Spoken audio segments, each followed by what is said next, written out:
Positive bonus.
Slices, how are we doing? What's good, Coro?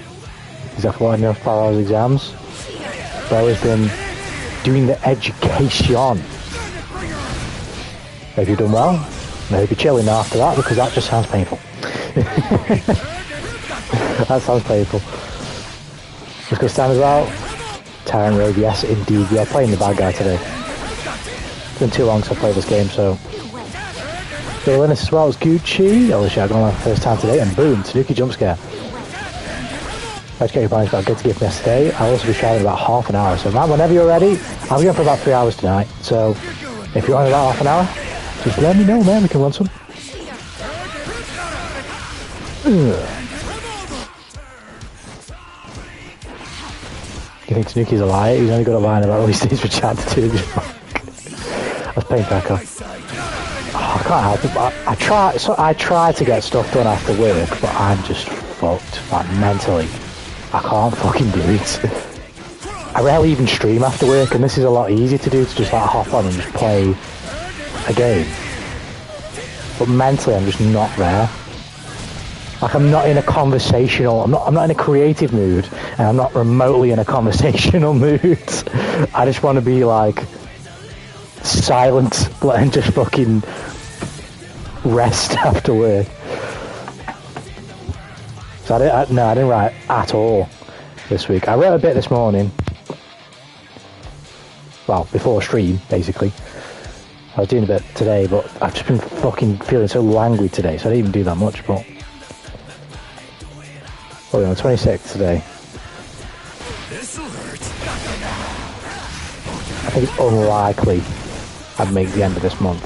We'll have to see.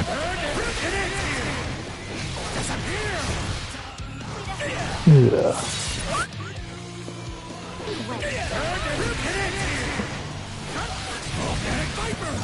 Volcanic Viper. What's good, Bush? How are you doing, home slash? What are you doing, well, man? Where's Gucci? Green stream. Ha. Ha. Bandit Bingo. Right, I'm fucking ready.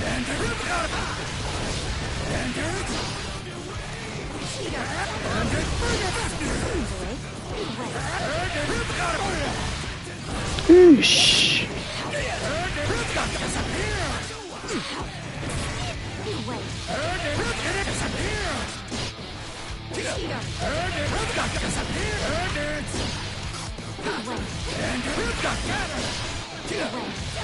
I wonder if you could do. Yeah, because you're so close.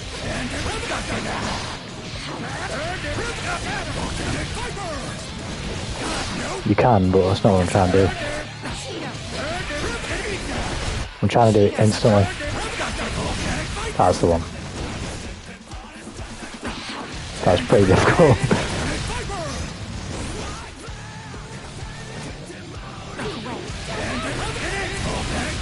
What can he buy back? Oosh. Oosh, oosh, oosh, oosh, oosh, oosh. Oosh. Birthday? What, for who? Is somebody's birthday right now? Is somebody celebrating the Earth Day? For that Earth Day? Oosh! This character does so much fucking damage for so little.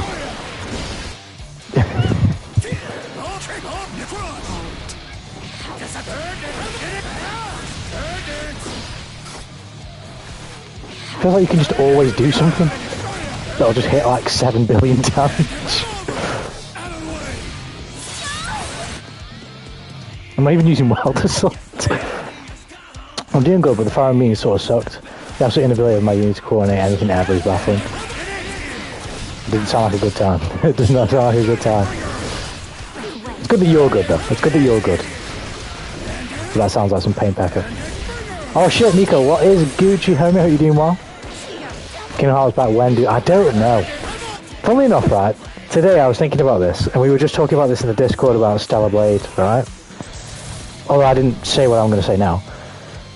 I was going to put like a community post up to ask if, when it comes to like single player games in general, would people like to see like a 1 day a week? I was thinking it'd be like a Wednesday. It gets put apart, and every single Wednesday we play a single player game. And I wanted to know that simply because I want an excuse to jump back into single player games, and I'm thinking Stellar Blade might be one I stream as well. But even then, like, the premise of that is, it's fine, it's just I don't like limiting my thing to 1 a week.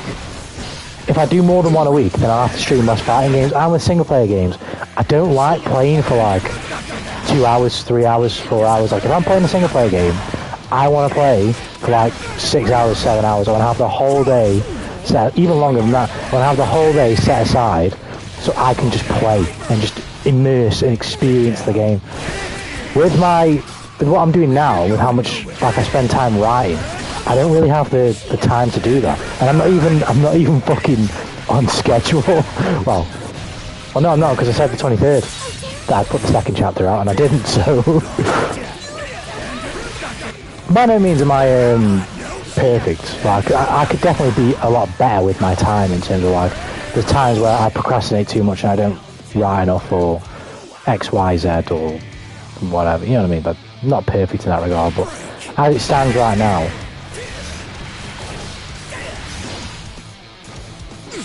like, I stream obviously because I enjoy it. I don't give a fuck about streaming to maintain the viewership or to make sure I've got the number. I don't give a fuck about that. I stream because I enjoy it. So I could just go 0 dark 30 and fuck off and just write for like 2 weeks and then come back. But then I'd be missing out on something else that I enjoy, which is streaming. So I try and balance the two in like a nice way. It's just doing that. It's pretty hard because with streaming, I can kind of just hop on and play the game.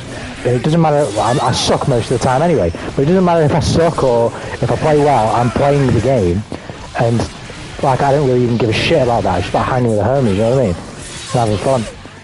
Whereas writing, I might take a day to write, or write for a couple hours before stream, but there's no guarantee that I'm going to write something that's actually something I'm pleased with, or anything at all.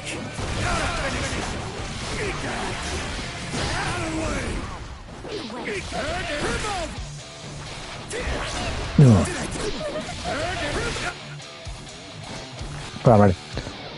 What is going on, Marty? It's been a while, it has indeed. How are you doing? Hope you're doing well.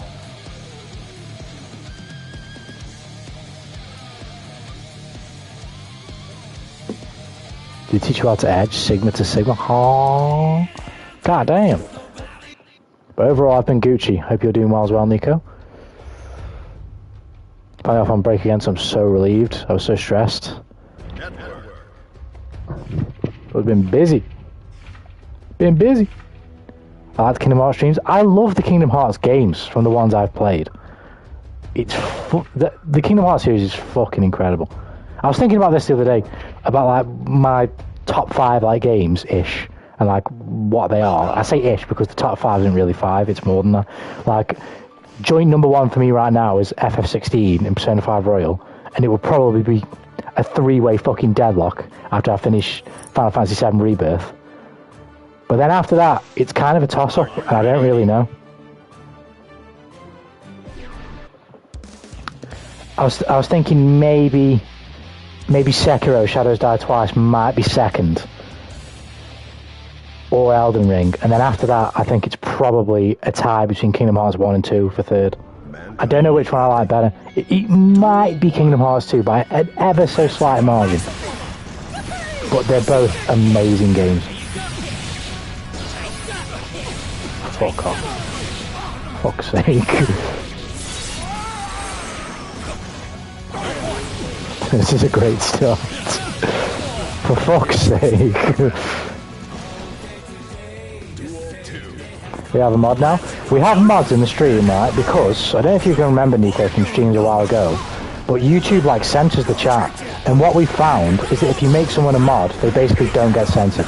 I think they can still be censored for, like, the absolute worst language. But for the most part, it stops you from being censored.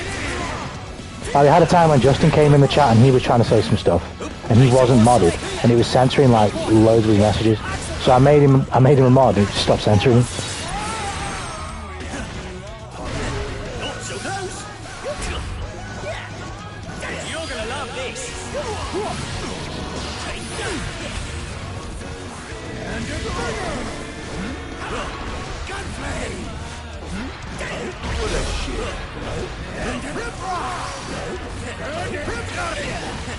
Nice block. No. Fucking hell. I thought I was going to lose that then.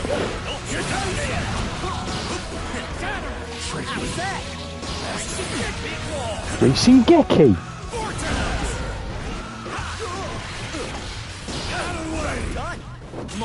Oh, he actually did it.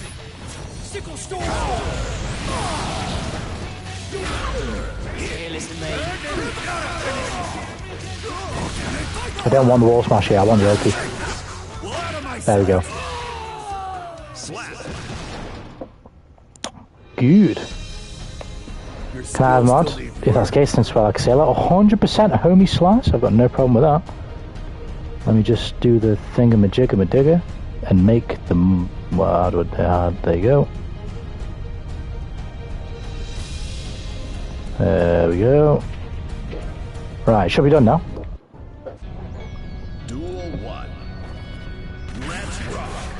Any problems with it, just let me know. Should be fine though. Oh, there we go. That's fair play. Axel Bomber! Oh, he threw me, fair play.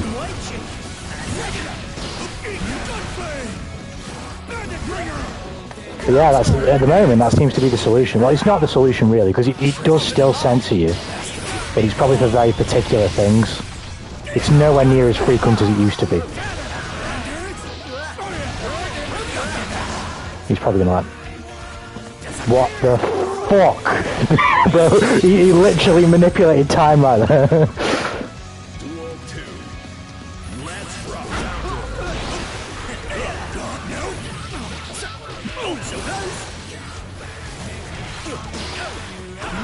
Oh my lord, what's going on? No, I could have got him there. Oh god. Wow, I wasted that.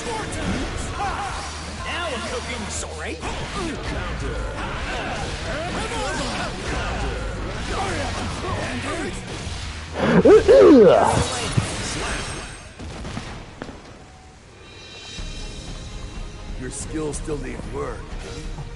Boys, go to Orkomi Slice. How are you doing? How are you doing, my man? I think I'll say again because I don't think you saw it. If you see the streams already, every Wednesday I'll cry tears of joy. I like fucking just in fucking I can't even fucking English right now, man.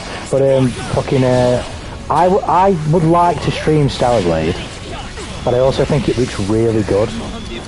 And this is what I'm kind of going through right now with FF7 Rebirth. This is just it's my fault because this is what I choose to do. I think when you play like a game that you're really into, like I am with Rebirth right now, it's one of the best games I've ever played. It severely impacts your playthrough negatively. Not in the sense that it makes the game bad, but in the sense it just makes the immersion a bit less thingy. I don't know what the word exactly would be there. But it makes the immersion a bit less sort of potent when you're playing the game once a week. It's not the same.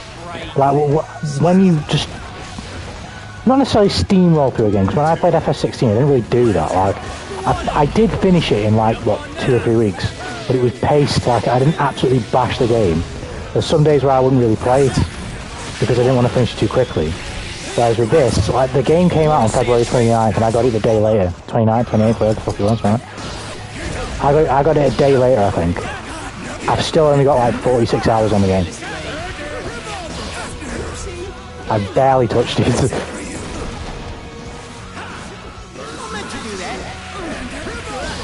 It's not even that I don't want to play it, because it's so fucking good. It's just I have to, when I play like games that I'm into, it's not like a thing I can just do. Like it's a really immersive thing, so I've got to be in the mood. It's the same thing with anime as well. I have to like feel like I'm wanting to commit myself. I don't even mean to do that. To playing. And what happens is, when I do, I'll play for like 2 hours and I'll go, hold on a minute, I could have spent 2 hours writing, and I'll just stop playing. Oh god. He's got burst. He's got burst. He's got burst.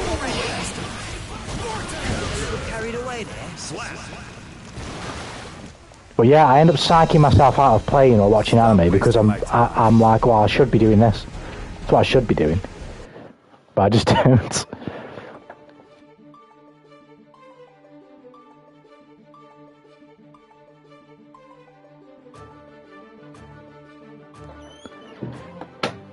See what I said about Stellar Blade? No, I didn't. Let me scroll up. I feel honored, my good man.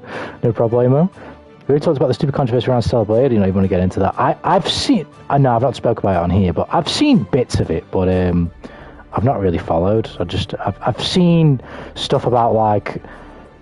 I think I've seen stuff, people like... comparing... Is it, like... I know it's not a Japanese game, but like quote-unquote weeb games with Western games, and like how female leads look in these games compared to Western-made games, whatever shit, I don't know. I saw something along those lines. I don't really know. I didn't really look into it, so I don't really know.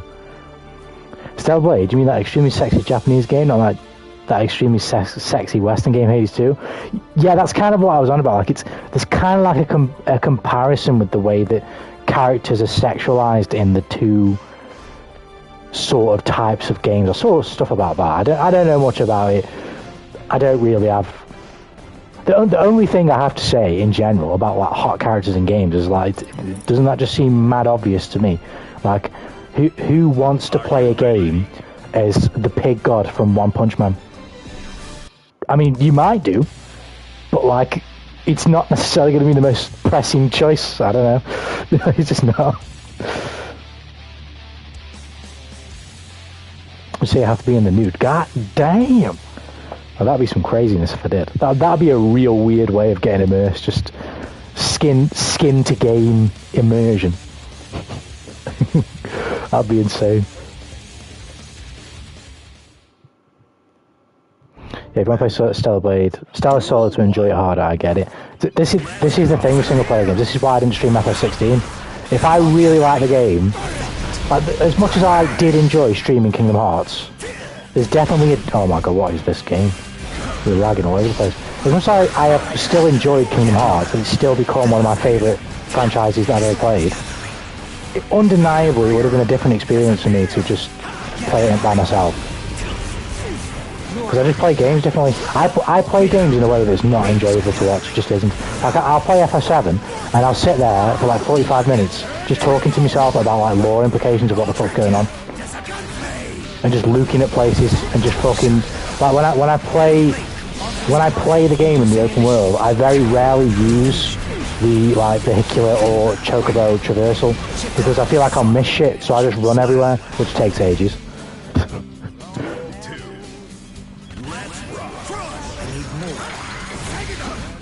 This ping is a straight lie, by the way.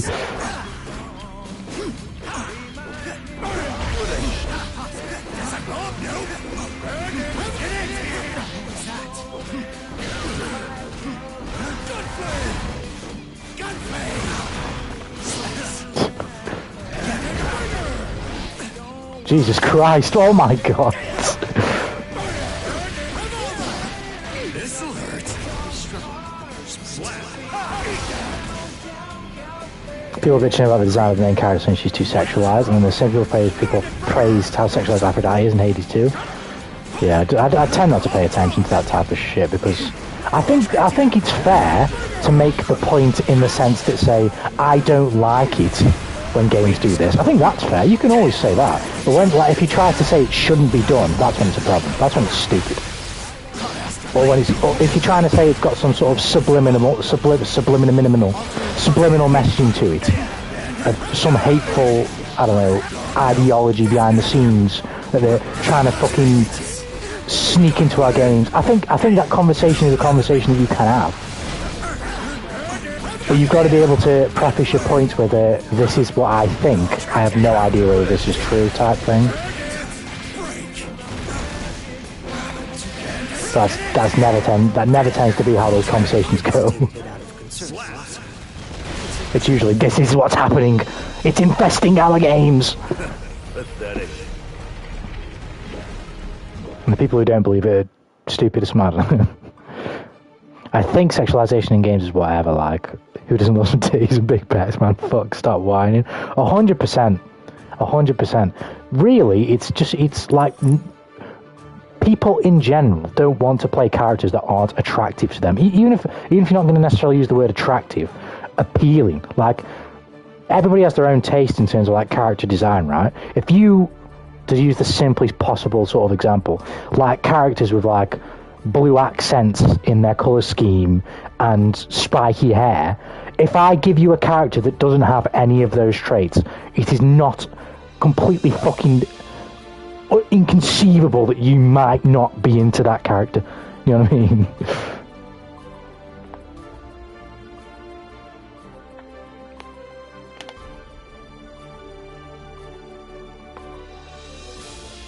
And I think that's fine. You know what I mean? I don't know. People will complain about anything though, and I think that's fair. People should be able to complain. It just depends on what you say. Do you know what I mean?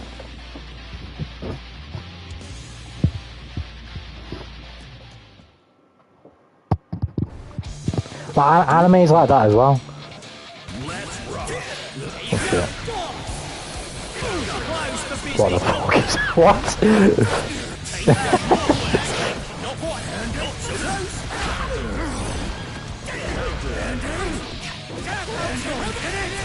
Like, for example, I've seen the take, and though I fervently disagree, I can understand it, that freerun is boring. Like, I've seen that. And I can understand if someone could find freerun boring, that's fair enough. But the argument as to whether it is or actually isn't boring is completely subjective.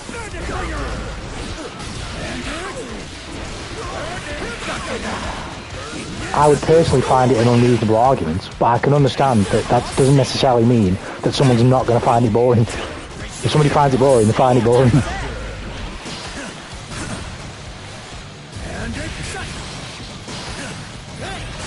Oh shit.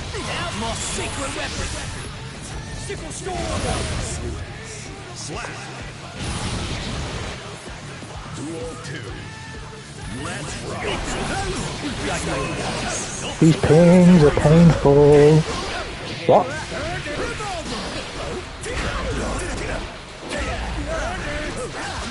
Ugh.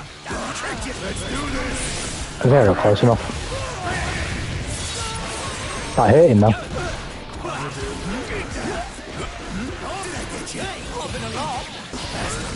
No, I thought I backdashed it. Oh, I thought I tried to do DP as well, I didn't get it.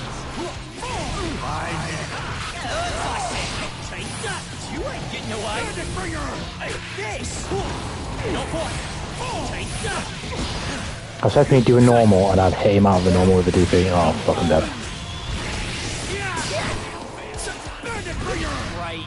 I can't do it in this pin, bro. The only problem I have with it is the hypocrisy of the controversy. Like, they only bitch about it on Eastern games. Oh shit.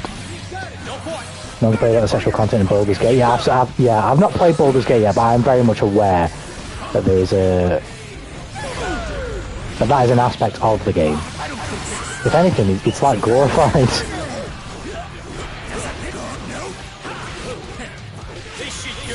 Nice, the rollback there was godlike. You know what?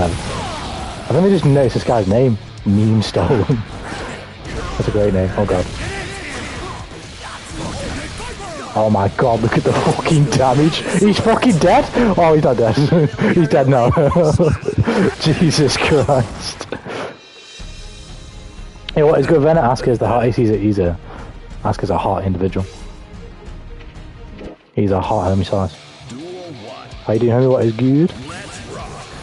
Oh god.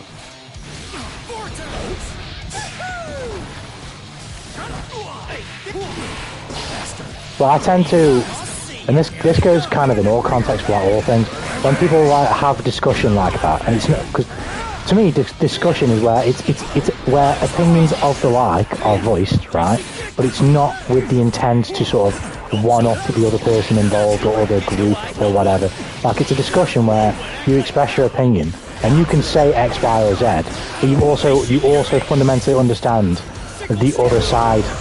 Like, you're aware of what you think, but you're accepting of what the other side thinks. Even if you disagree and you think it's wrong, it's not something that you're going to insult them over X, Y, Z. So usually when I see discourse like that, and there are insults involved, or like this way of painting a specific group of people who like X or dislike X, oh, they've got to be this, I usually just ignore that shit, because it's just like, there's no purpose to the discussion. There's no like end goal of like bettering this thing or avoiding doing this thing, or like there's nothing like that, so it's just a worthless discussion.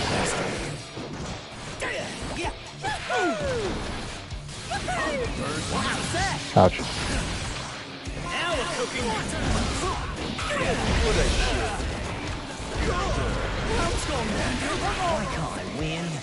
Nice.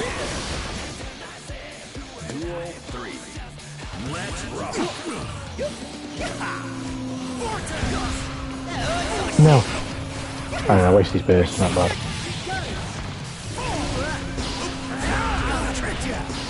I tried faffing you.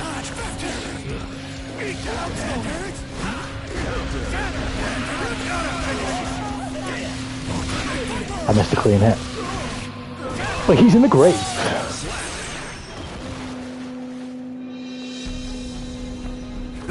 Pathetic. Asuka's such a beautiful twink, but the most attractive male character to me, probably Johnny or Zato.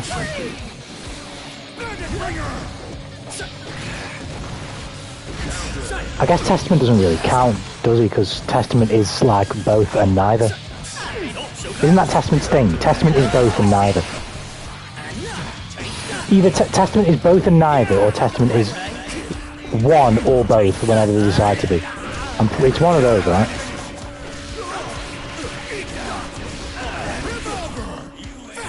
Ooh, I love Sol's combo so much, man.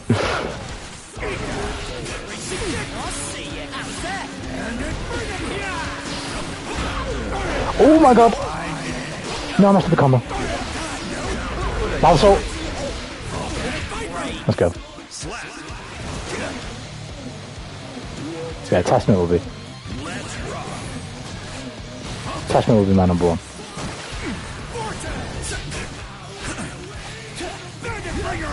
Oh, Angie, I mean, come on. Faffing it! Faff! Bro, ruined the fun. No, I just did that, but he worked and he's in pain. Shit. Oh, never mind.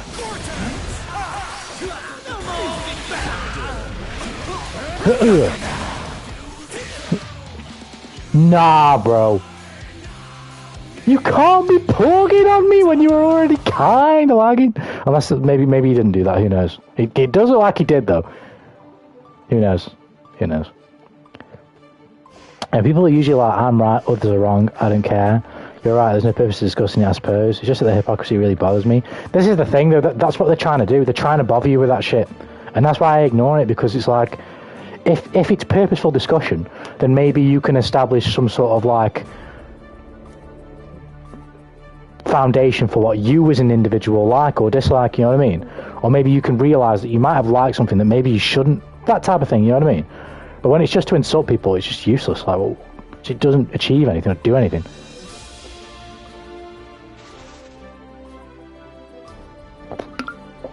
So your dog growling in the background, am I tweaking? No, my mum is drilling something in her room. She's putting something up, I don't know what she's doing. That's probably what you're hearing. Another topic, excited for My Hero Season 7? That's a great question, you know, because the answer is yes and no. Oh shit, who's this? Who's this? Who's this? I don't know who this is. Was that the Axel player? I don't know. No, his name was Meme Stolen, right? That's not that I'm playing. I don't know, dude. It's obviously somebody.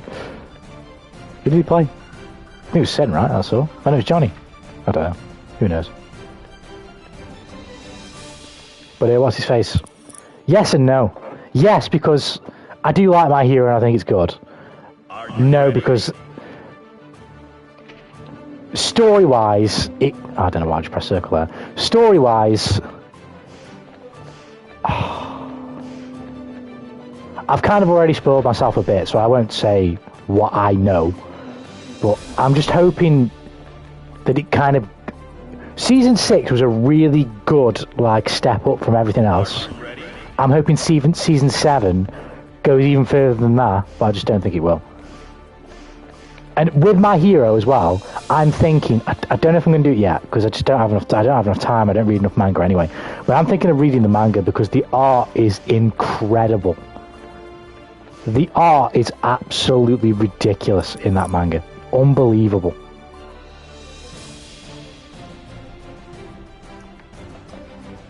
It's so good.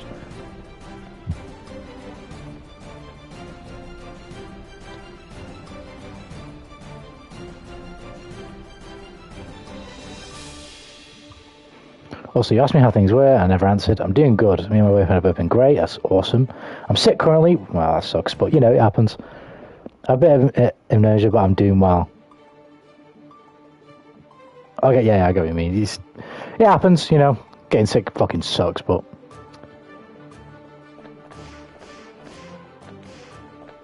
You just gotta get through it. It's fucking annoying. Slows your day down and whatnot, because your brain is just fucking meh. Oh, you meant insomnia? I got you. That wasn't me, that was my game. Nah, my mum was drilling something. Also been considering picking up the manga. It's I won't say like spoiler wise why I think it's better, but the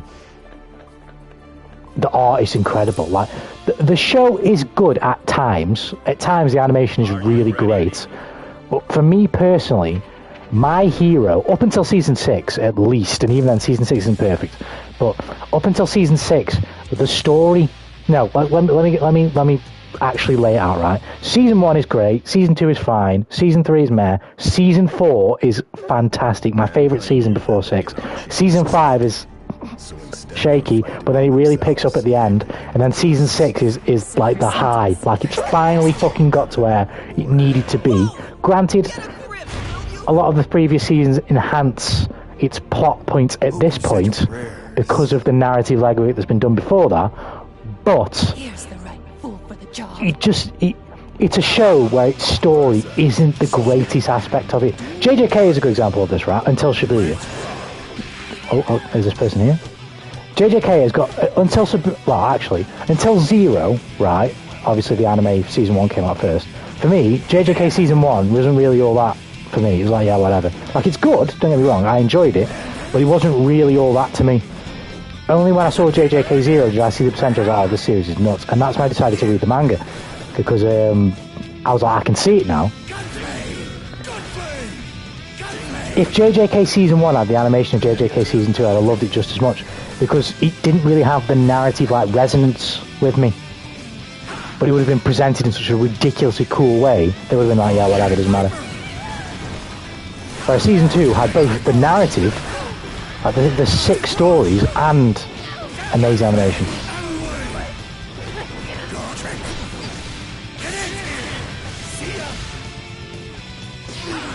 My Hero, it doesn't really do anything.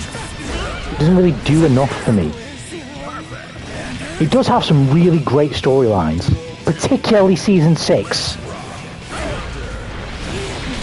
Like, season 6 really ramps it up for me, but even then, like, it needs to. It's an anime. Like, part of what it is its visual storytelling, and that's consistently pretty weak with My Hero, which is so disappointing.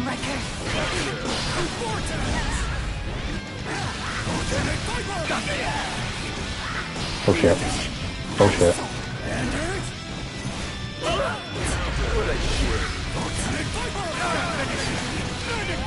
Oh shit. Alright, My Hero Academia. I'm a big My Hero Academia here. That's fair, that's fair. Tsuki, I have arrived. Prepare thyself. I'm ready, Linus. As soon as I get out of this set, let's do it.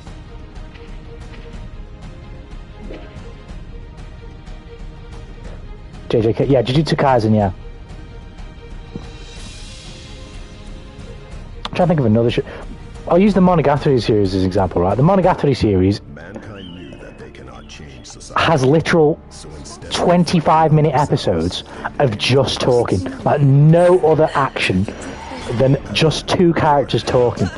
One of my all-time favourite Monogatari episodes is the episode where Araragi and Senjogohara go out on a date, and like she basically just she takes him to like this random field, and they lie down on like a picnic mat together in like the evening time, and they both look up to the stars, and she said to him like, "This is all I have to offer you. I hope this is enough," type thing. That's one of my favourite Monogatari episodes, and like literally nothing happens, but the presentation of the episode is like, it's so beautiful.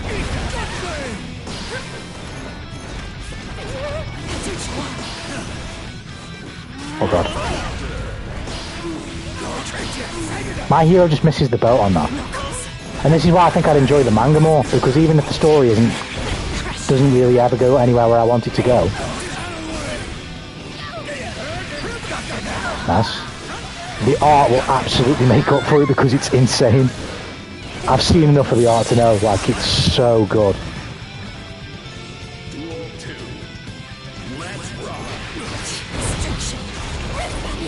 Speaking of JJK right now, I absolutely love where the manga's at. Although there's one thing that I've been seeing a lot about, I won't spoil obviously, but a lot of critique I've seen whenever it's fallen my way is about, like, basically character that we've seen before comes into the story, and in this situation all of a sudden character has X ability that stops XYZ and blah, blah, blah, blah. We didn't know about it before, we didn't know the specifics about it before, but now we do because they're here and blah blah blah.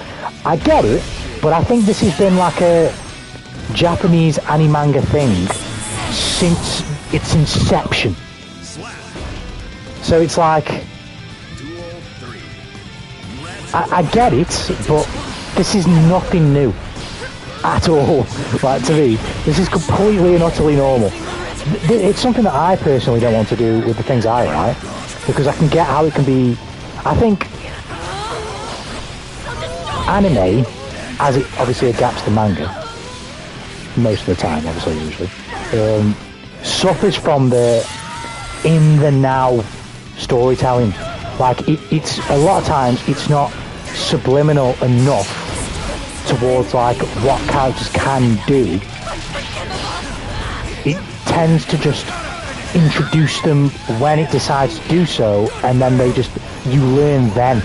Like, for example, you get a lot of like Demon Slayer is criminal for this, although again I don't mind it, it's just it does it all the time. You get the demon's backstory when the demon's about to die. You don't know anything about it beforehand. Now, that makes sense because you're not following the demons in the story, so I get that. but it can feel very forced and like a bit ill-timed.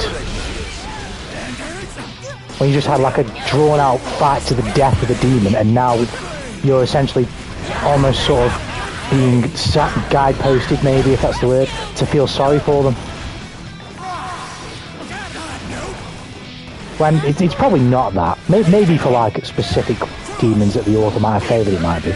But it's like, it's essentially just giving you the backstory that you need to understand the demon and its behaviours. So like with season 2 with Daki and Gyutaro, obviously no spoilers, where you get their backstory to understand their relationship, which completely makes sense of the way that they fight. That makes total sense.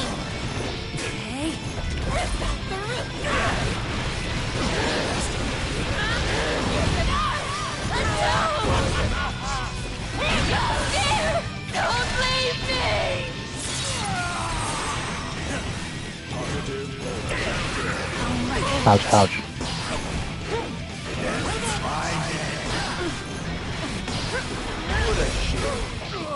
There, perfect. I don't really care much for Stellar Blade, but the discussion around it is just horrible because of vocal minorities. One side just shouts about this game fighting wordiness, the other about how portraying women in putting ways inherently wrong. This is what I mean. It's the vocal minorities that you have to ignore. I know it's hard to do so because, as you say, they're the vocal sort of subsection of the group. So they get around more. That's just how social media works. Those posts go more viral because more people repost them and go mental over what's been said and etc. etc. It's just the way it works.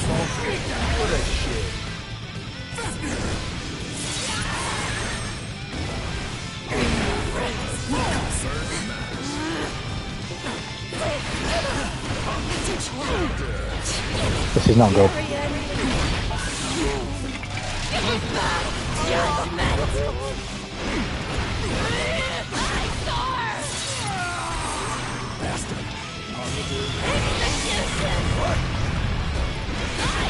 How what? How did that hit me? I was blocking.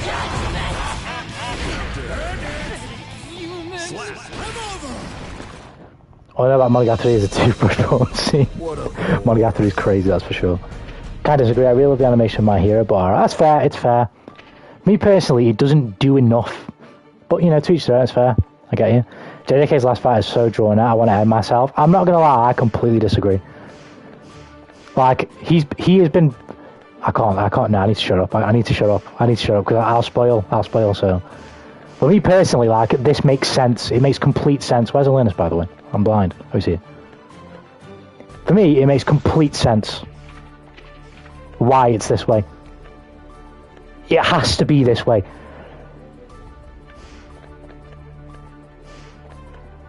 Narratively, it would make no sense if it wasn't. It would be so underwhelming.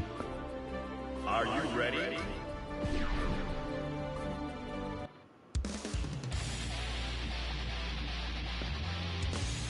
I want to end myself. You know, that's great animation and storytelling in the recent One Piece episodes. Yeah, One Piece that introduced characters hundreds of episodes before they're relevant. Oda's a madman. It's a hard thing to do. It's hard to meaningfully, or it doesn't necessarily have to be meaningful, but enjoyably write characters into your story without actually using them. It's kind of difficult to do, or like using them as a main sort of driver of the narrative in the current plot point. It's tough to do.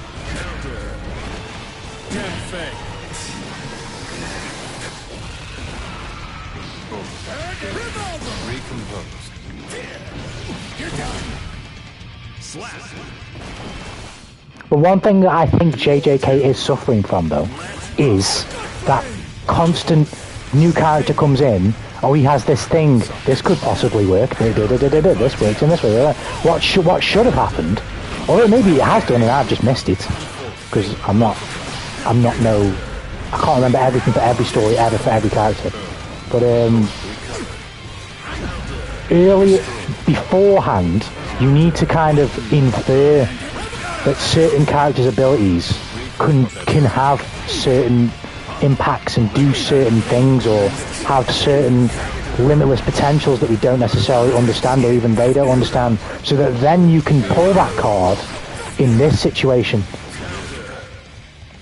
You can't just do it now. Like, it needs to, you need to have a little bit beforehand.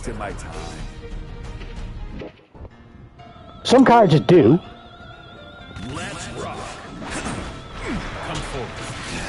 As is the case with the most recent character that's kind of getting his, to quote the line, his potential has been awakened, or whatever the official line is, who knows. Fucking Shonen Jump with shit translations. But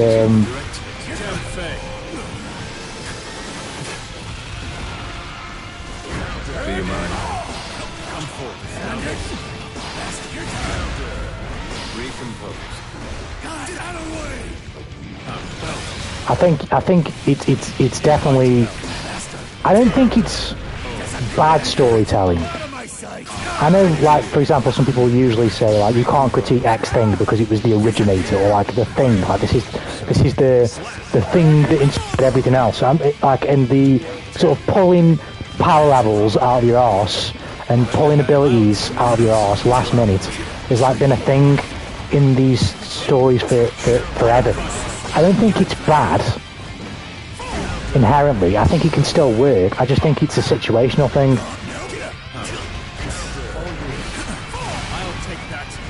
I think it works in JJK, but if we're talking like, if I like them weighing up what my favourite things are ever, or say for like JJK, what are my favourite arcs in JJK? My favourite arc in JJK is easily Shibuya for me. This arc is also really good. This is probably the second best one.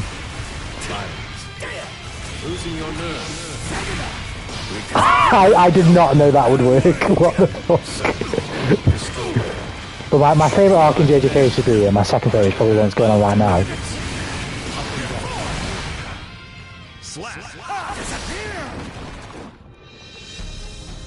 But I can see, because of a lot of the things happening in this arc, why it would be less favoured.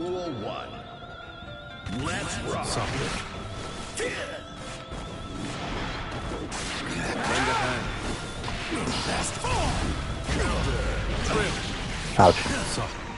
Oh god. Oh god. How did I not connect?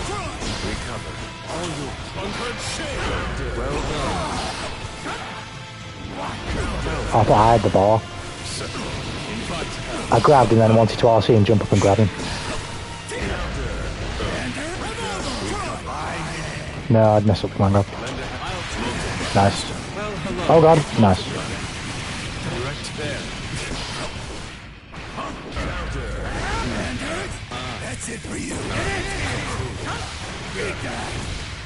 Nice. Did I finish watching Attack on Titan? I've been wanting to rewatch it with my boyfriend eventually, and then watch the rest of the ending with him, but I might watch on my own. I did finish it, of course no spoilers, but yeah, Attack on Titan is my #1 anime. I don't know if I'll ever... There's only a few that I could think maybe over time could possibly be better than Attack on Titan when they get to their ending, but Attack on Titan is just unbelievable. Unbelievable. It's outrageous how good Attack on Titan is.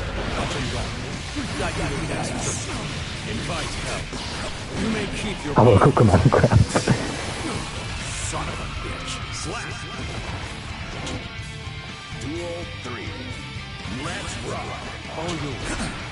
Oh, I messed up. I couldn't really decide when I wanted to hit Eddie there.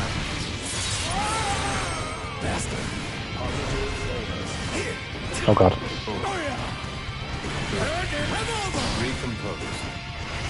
Nice. Oh god.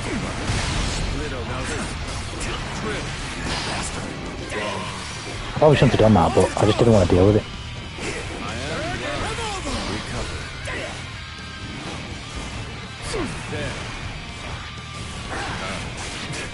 Nice. Oh, fucking poke him out of it. Marcy.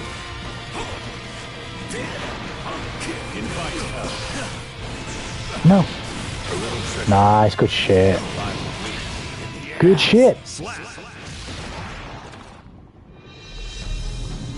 As I got cooked in season 3 with his nerves. Think I got to do an Linus? So done? Yeah, let's do it. I'll do 2 or 3 sets for the Linus and then We can run some 2-core if you want. No problema.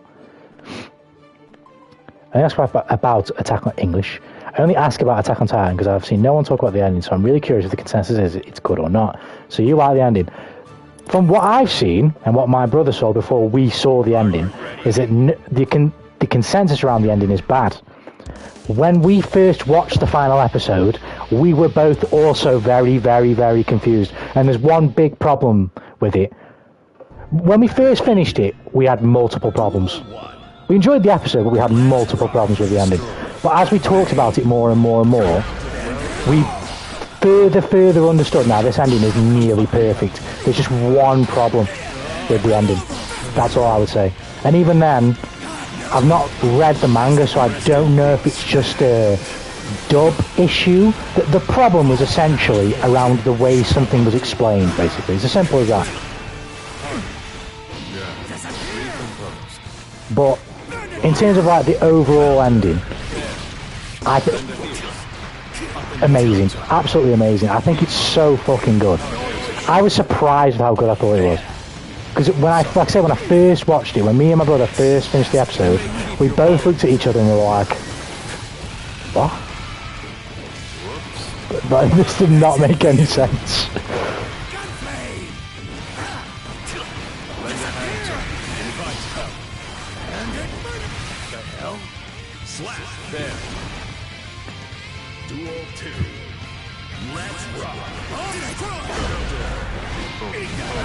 But yeah, I loved it, I did.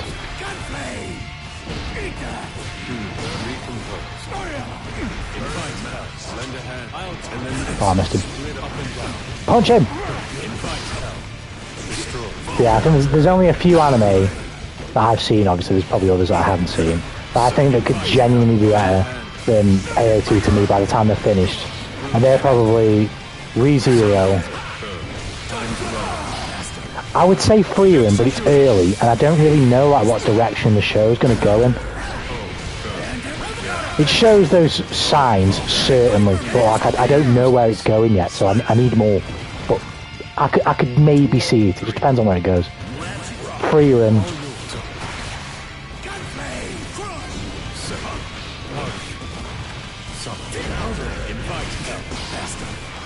Steins Gate really fucking good as well, to be fair. I don't know, like, literally there's just a handful. Maybe Mushoku Tensei as well, but it really depends on how this fucking second season goes. Because Jesus Christ, it's very weird. I'd love to know how he's pacing the light novels, because the author has got some heavy fucking balls.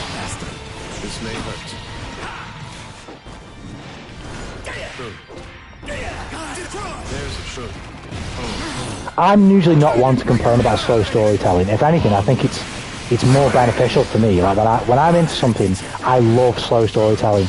Let me spend forever with the characters fucking about. I don't mind that shit at all, but fuck me, Mushoku Tensei. Yeah, you can't take it the piss now.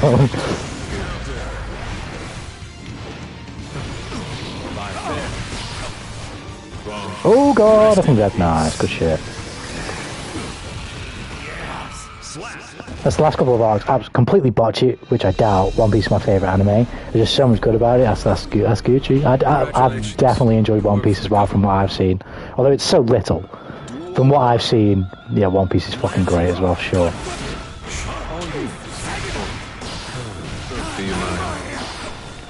Do you mind? I haven't been doing this at all. I was like, fuck it, let's see if it works. Oh shit! I can't even do it anymore. That's how bad I suck at this game.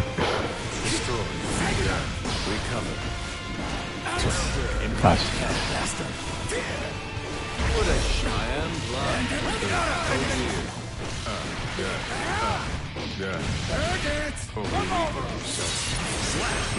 Yeah, but One Piece is great.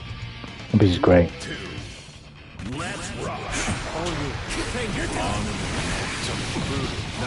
What else can I really... It's hard really, because like, I find it that slice of life anime, as much as I love them, I can't really like weigh them on the same scale as like an anime that just handles like more quote-unquote serious topics, or just sort of involves that like more weighty conflict.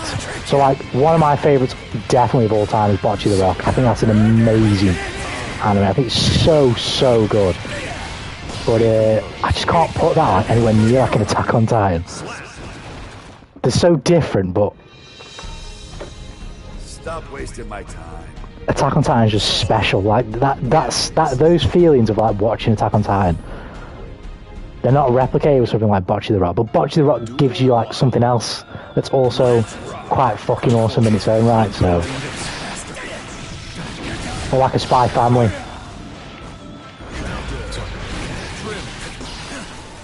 Oh god.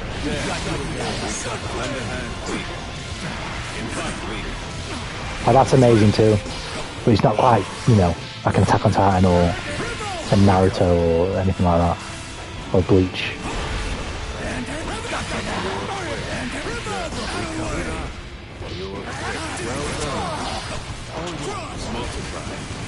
Oh god. Nice. Oh! I thought I was fucking dead. It's so weird to watch like a top 10 anime and something like Cloud is next to Naruto. Yeah, 100%. I've not seen Cloud, but I've heard it's good. And it's not to say, I know you're not saying this as well, Nico, but it's not that we're saying that like, oh, Cloud can't be that good.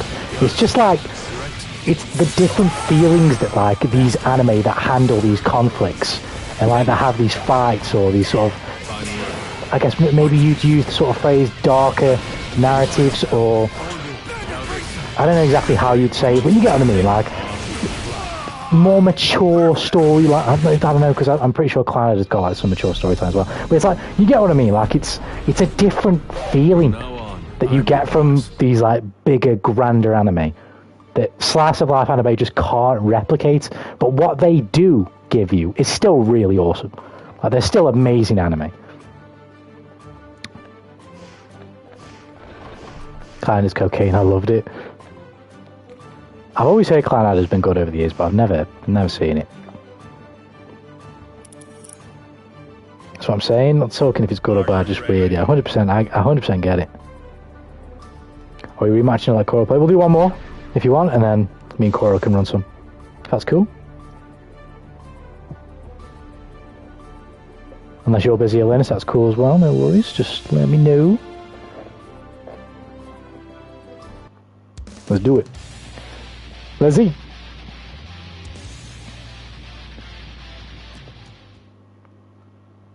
If you're talking about anime, it makes me want to fucking watch some now, but I just don't. There's loads of anime that I've got like on my watch list that I want to watch, and it's just random as to which one I'll actually choose. But one that I think I'm gonna watch. Oh shit. It's called Girls Band Cry. I don't know if it's any good, but like from the glimpse, there's a couple anime I want to see as well actually. Girls Band Cry, I think the one's called Jellyfish Can't Swim in the Night. That looks absolutely fucking gorgeous. Oh god. Oh, the Apothecary Diaries as well, I want to watch that. I've heard that's good.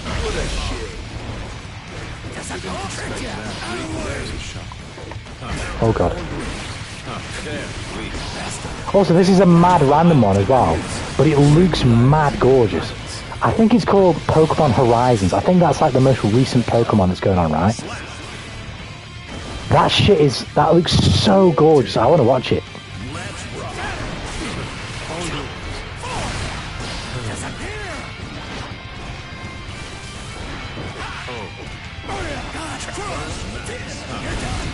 Oh god. How did that not get me? I'm just impatient now.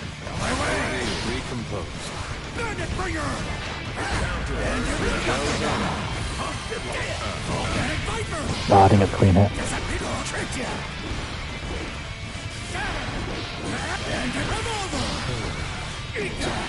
Nice.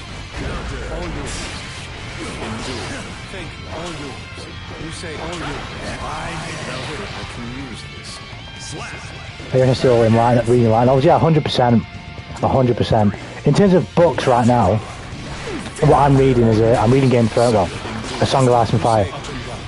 I'm on the first book, the Game of Thrones. Oh shit. That's what I've been reading at the moment. But I'd read anything really.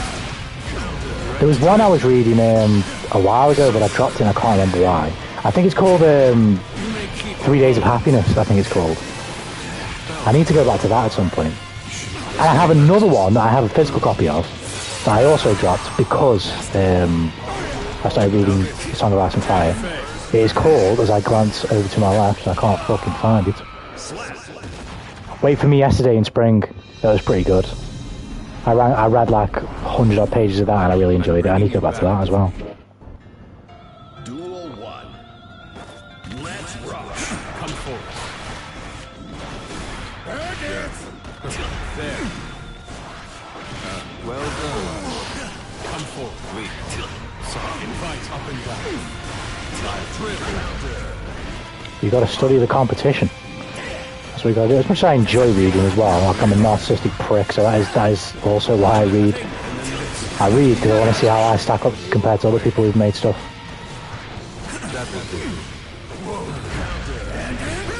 I messed that up.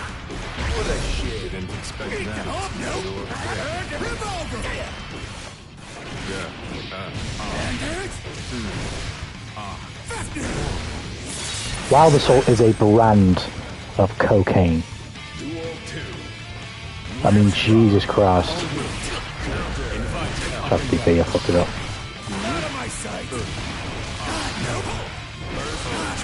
No.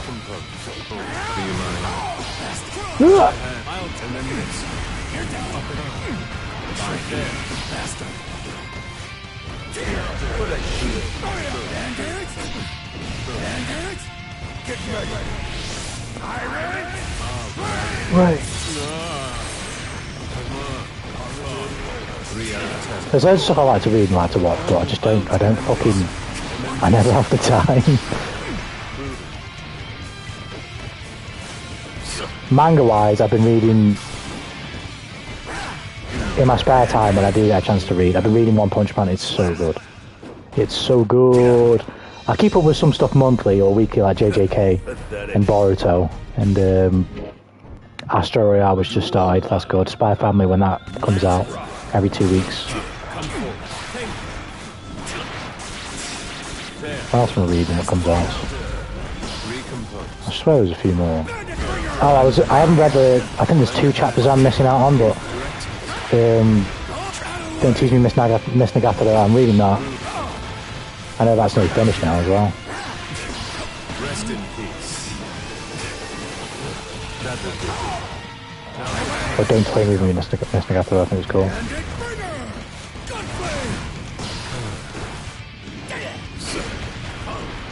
That's a fun man.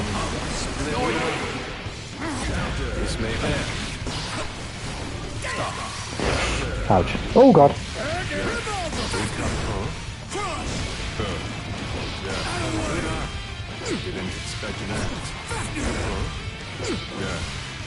Flapping it! What else am I reading? Oh, Maruko-chan, I've been reading that for ages. I mean, I'm not sure what the mangaka's situation is with that manga, because he doesn't really put chapters out. I think it's a he. He doesn't really put chapters out very often. It's like once every 2 months. Sometimes it can be once a month, and then sometimes it can be as infrequent as like 3 months. But that's a great manga. There's a couple of mangas I've dropped as well, just not getting back to them after too long. Berserk, obviously, I've dropped that like 3 times over the years, 3 or 4 times, getting to like a certain point and then stopping reading. Hell's Paradise, I dropped that after reading about half of it.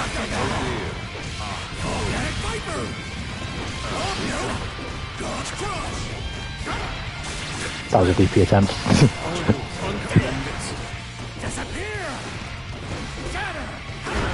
Oh god. No! Brilliant.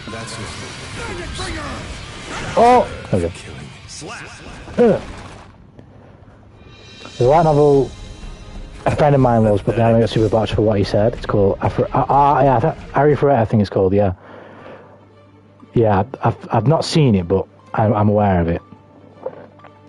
Gonna get angry in 4-7, so don't worry, these motherfuckers keeping me occupied. I'm ready for you now anyway, Cora, so I'll hop into a apart. Good games, Alennis. Good games, home. Give yourself thankful that you aren't a fan of Hunter or Berserk. I am a fan of Berserk, though. Berserk is amazing, don't get me wrong. It is pain Pecco. Obviously, that Miura passed away, but that's just, it's unfortunate, but it's just life, you know, you just gotta get used to it.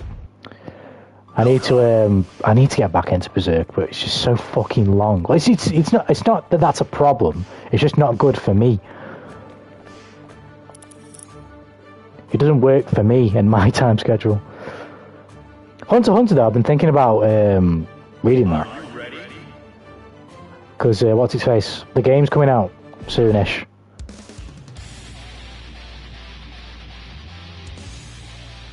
So I want to have some familiarity with it before the game spoils me of X, Y, Z.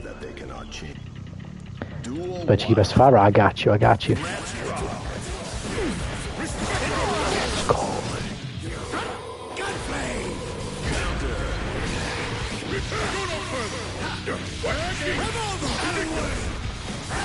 I'm sure.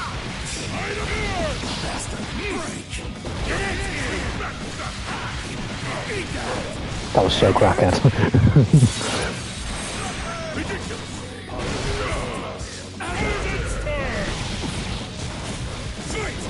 I just tried to grab there. Oh god. Nice. Super. Oh.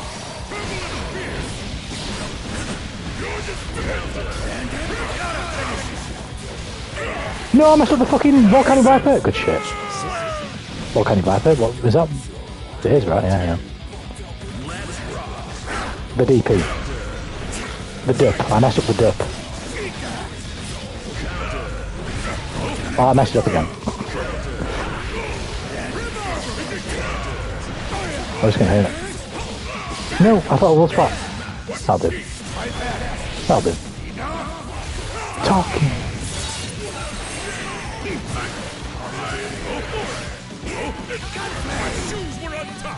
This is another thing for me that's kind of random, but one thing that I felt as well, when it comes to reading, at least books, I really don't like reading books digitally. I don't know why, it doesn't feel the same. I don't like, I can kind of put up with it with manga, because it's a bit more like visually stimulating. But I don't like staring at a screen to read.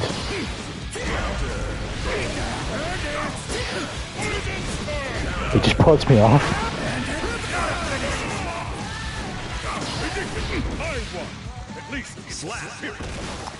Tyrant Rave! Actually, I know something about the games you like in your personal time, certain fine games. Do you not like games with no story or very, very little? It depends, right? In general, I do prefer like a story-based game, but Hades is one of my all-time favourite games. That's probably in my top 5. So it can work.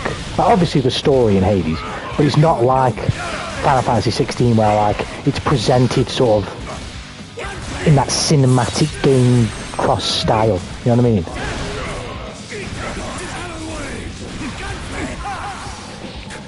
Oh god.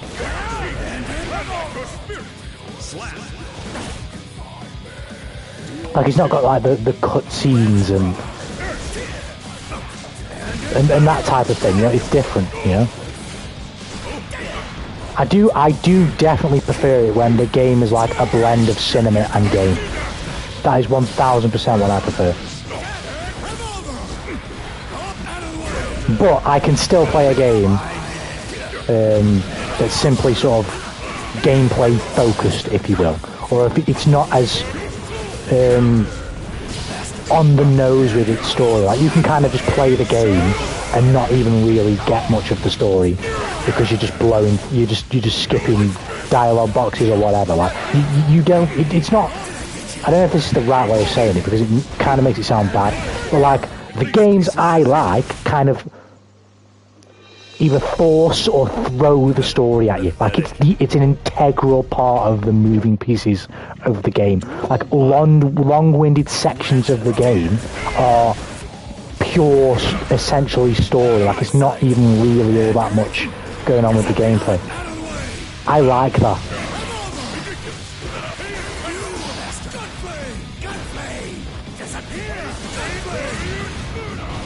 Ouch. Try and breathe. Oh shit.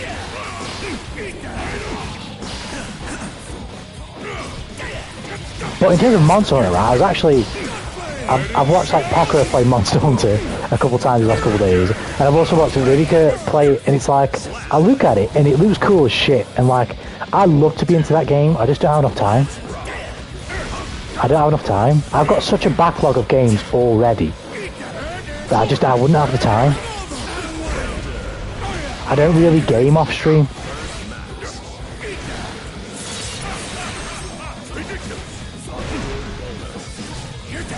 Shit. Ouch.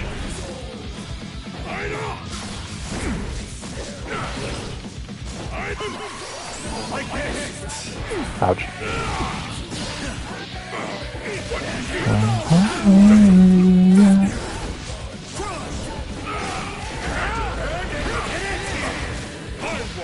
At least he slapped it.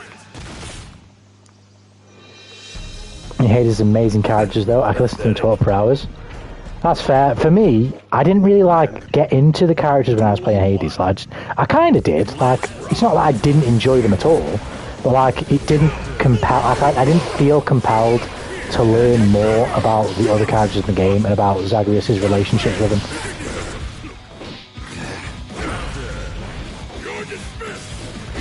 Ouch! Ouch! Ouch! Ouch! Nice.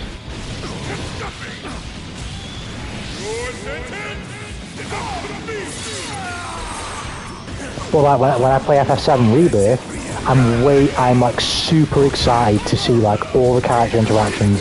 I love to see how they interact in the cutscenes, all that type of shit. Like, it just gets me for sure. So it really just depends. But yes, I prefer like the sort of, I guess the phrase would be story driven. I don't know if that's the proper way to describe it, but the story-driven, quote-unquote, games more.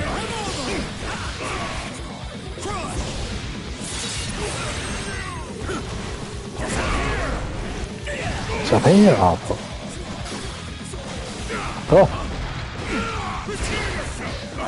oh. Oh shit.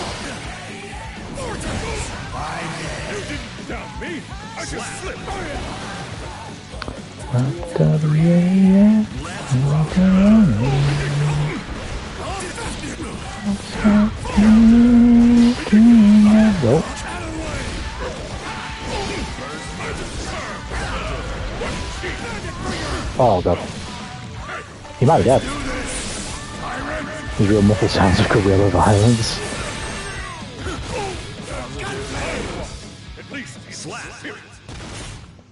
And these are real muffled sounds of guerrilla violence. What a bore.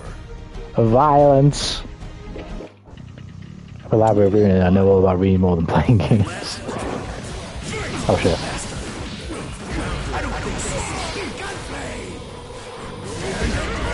Nice.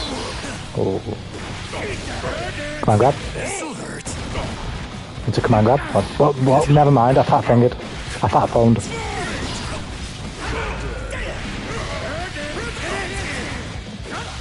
Violento! Domestico violence! Oh god, I so wish I could have seen you react to a specific FF7 remake scene. Yeah, I know I nailed it, thank you, moving on. I feel like I might have already seen it, I can't remember. I might just be misremembering the dialogue. I feel like what you might be referring to is, maybe I'm wrong. How do I describe this without spoiling it for anybody in the chat? It's not even the worst spoiler in the world, but it was really fucking funny when I played it, so I wouldn't want to spoil it. But,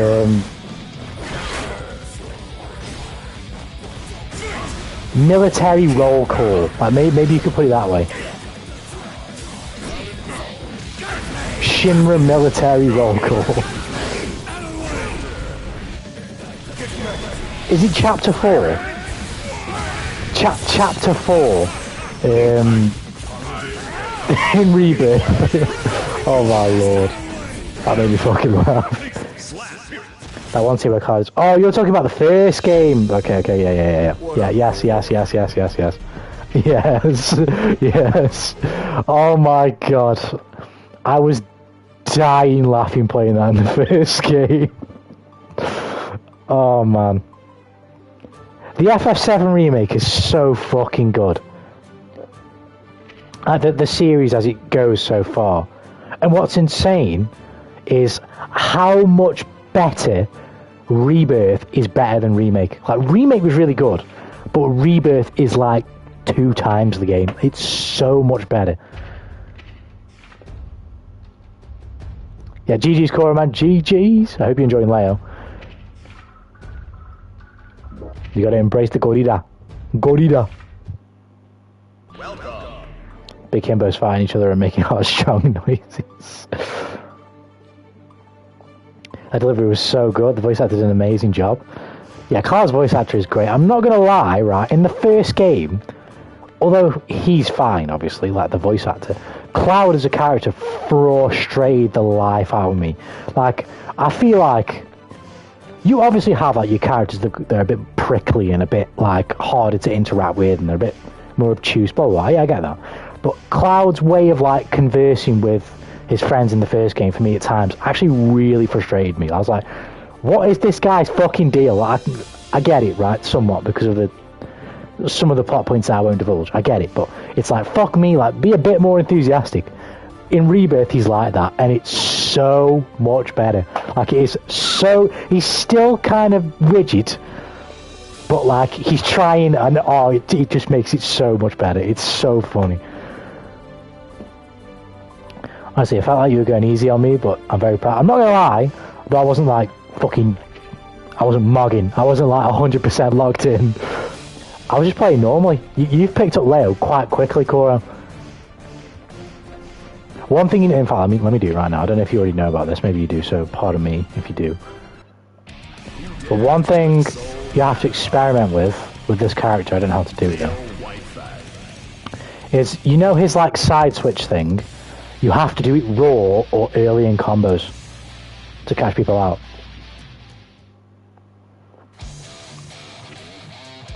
So, I don't know how the fuck to do it. Let me just guess, it's probably like... No, it's not. Right, okay, never mind. Oh, there you go. How did you run though? Oh, that one. Okay, so you have to do it raw a lot of times, like, to catch people out. So like, you might be this close to someone, and they might not necessarily know you're going to do it, and then you just whip it out. Or you do like one button, and then you do it. Also, this, try and learn how to do this, because I'm telling you now, if you get like a knockdown, what's his, I know one of them, but I don't know how to do it. I think it's this. I just get someone not to block.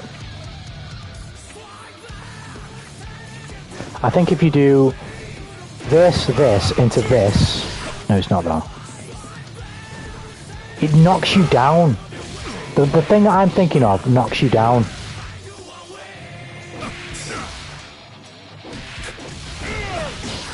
I can't remember what it is, but basically, when you get someone, when you knock someone down, and the move that knocks them down puts you into back stance, this is incredibly hard to block.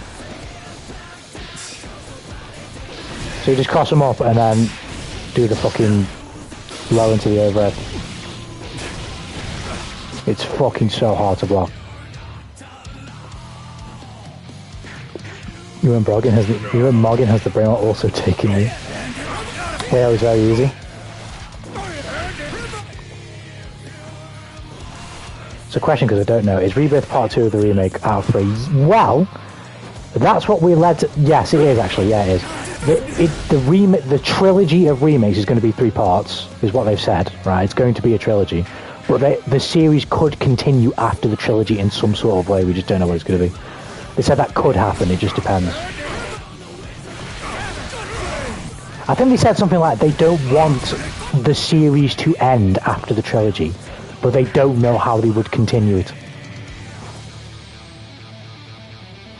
One thing, I don't know if I should cancel Silver Bat mode when in neutral. Most of the time, I mean, I'm no expert layer player, but no, you don't want to be just randomly in backstance in neutral. because his buttons are pretty good. You're dismissed. Know your place. You only want to be in back stance when you're on top of somebody.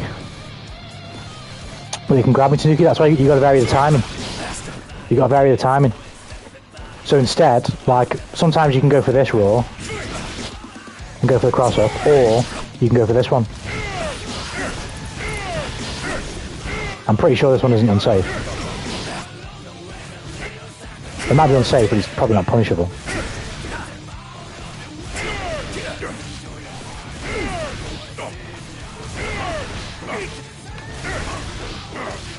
Can he do anything off that? Would be the next question, if it is unsafe. I guess it depends on how you space it. Like if you space it right.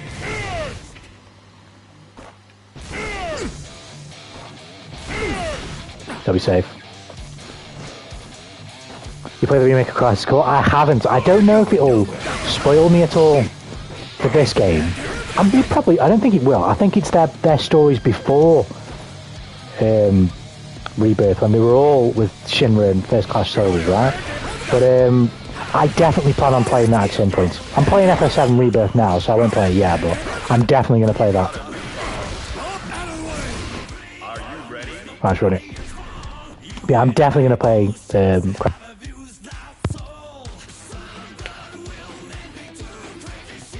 I don't know what I'm going to... Well, I do know what I'm going to play next after FF16. I'll just give it away. After FF7 Rebirth, I'll be playing Final Fantasy 16 because that's just got DLC.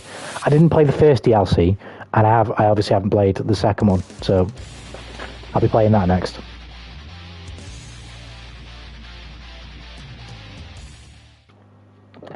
When that is, who the fuck knows?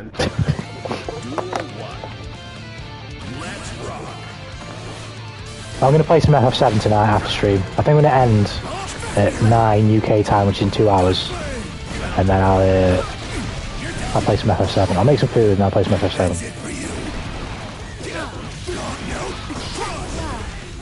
But then I probably won't stream tomorrow and just spend the day riding.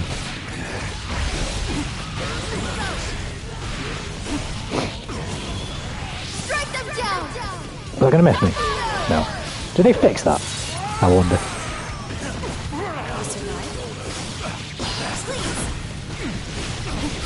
Tried to DP and I didn't get it.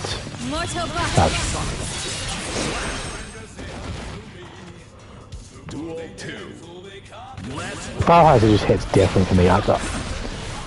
Even Final Fantasy 15, which is definitely the worst of the 3 Final Fantasies I've played. Now, I guess 4 if you want to count Remake and Rebirth as different, games, which obviously they are, but it's for the same story. Which I love Final Fantasy 15 in general. I do love Final Fantasy 15. It's definitely the worst game of the Final Fantasies I've played, and it's still fucking amazing. It's still one of my all-time favourite games. It's definitely the worst one that I've played.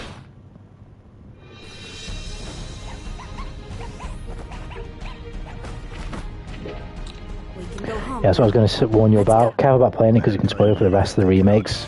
The story changes might make it so that's not the case, but it's something to keep in mind. Yeah, 100%. I'll try and search up and see what I can find on the internet about the consensus about that. But if I'm slightly unsure, I just won't play it. The same thing with Advent Children. I really want to watch Advent Children, but I don't know if it'll spoil certain things that I maybe wouldn't be able to draw the dots to in the story right now. So I think Advent Children is set after the events of Final Fantasy VII, right? I think. Could be wrong on that.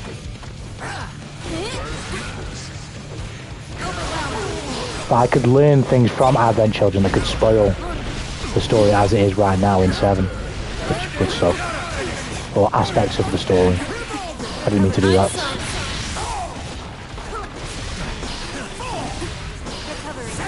I didn't mean to do that either. Are you fucking kidding me? Ouch.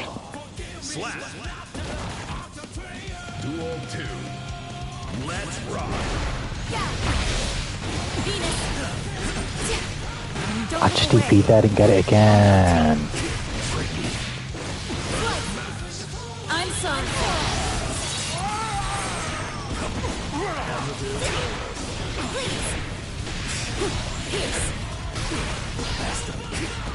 my sight.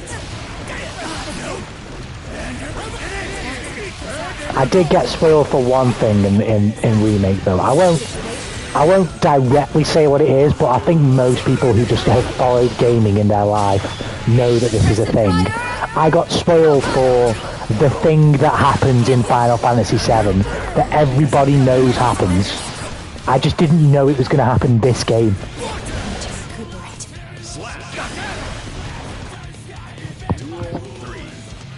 So I knew it was coming, at least. But I just didn't know it was going to be in this game. Which kind of sucked.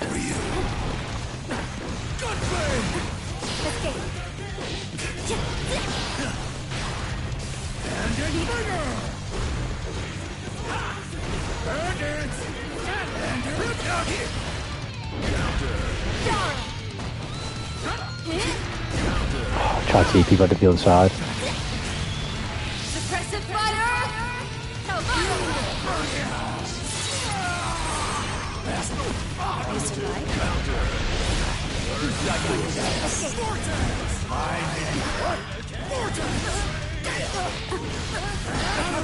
I didn't think he'd do it. I made it obvious that he'd have the space to do it, thinking that he wouldn't do it, but he actually did.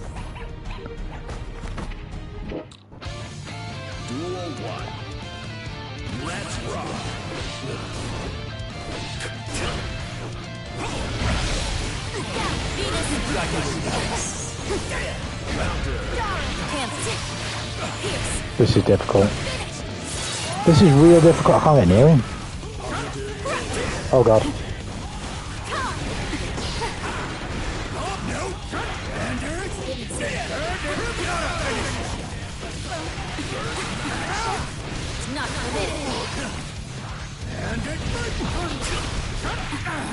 Fuck off. Fuck off. Duel 2. Let's rock. You're done.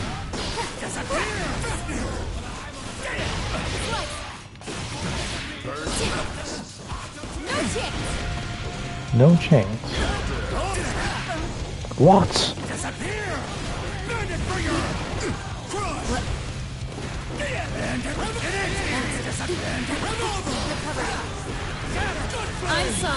He actually did it, man. That hit me.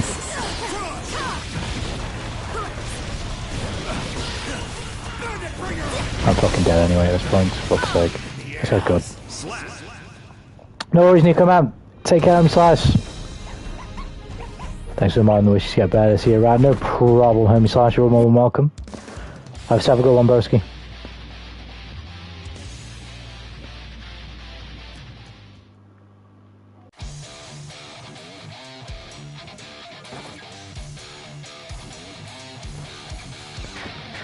Right, let me get out of this fucking training mode thing.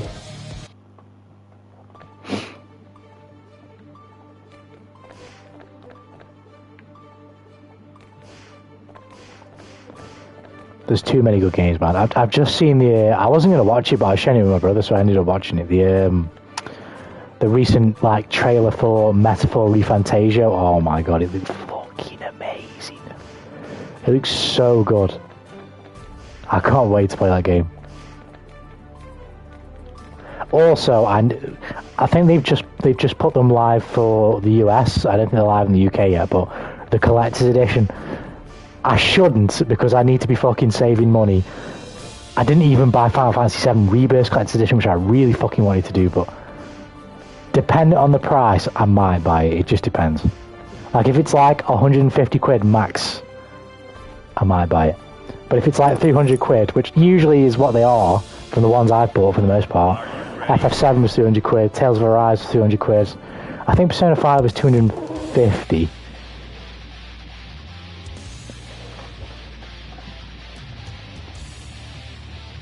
So, but yeah, if it's 150 max, I may have to buy it. Men. Duel 1. Let's rock. Eat that.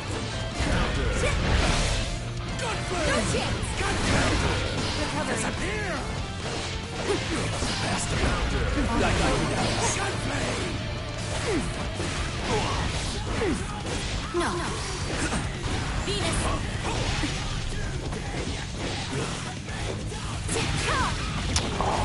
Out of my sight!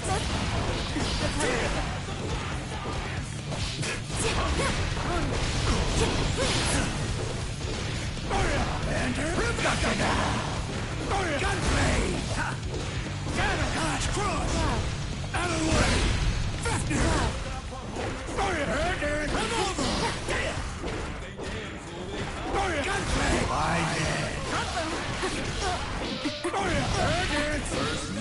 Nice.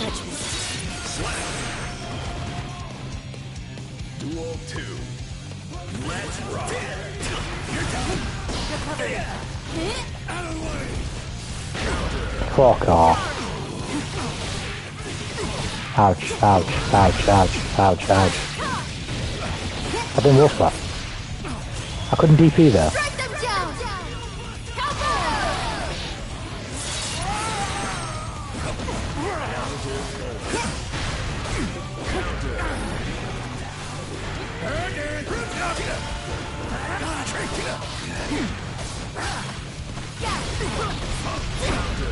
I just tried to be forward too there. I mean, what am I doing? What am I doing? Duel 3. Let's rock! Oh, so unfortunate. Don't like this.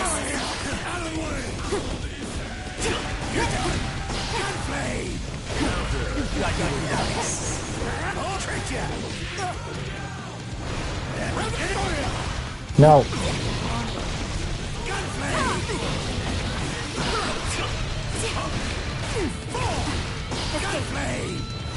Cancel. Secure. Me and this guy are spamming the fuck out of this game right now.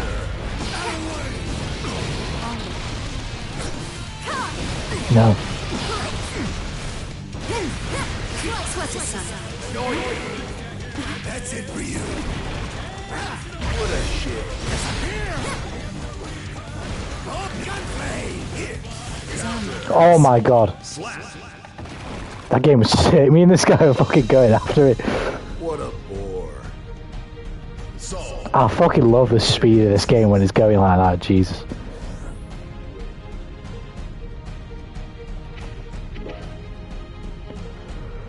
Me and this dude just fucking boxing. Duel 1. Let's rock! My way! Recovery. Bandit bringer! Out of the way! Don't trick ya! Crush! No hit! Is that biting? Fair play. Out of the way! This dude uses that move so well. He just completely, utterly just freezes me.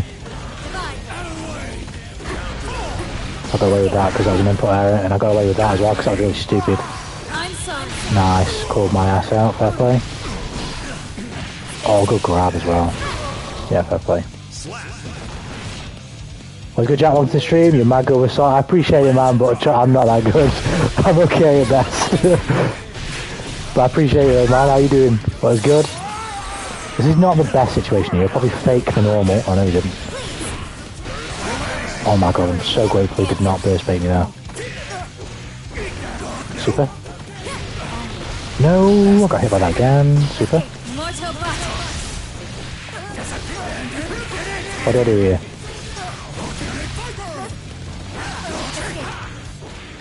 I need that counter hit.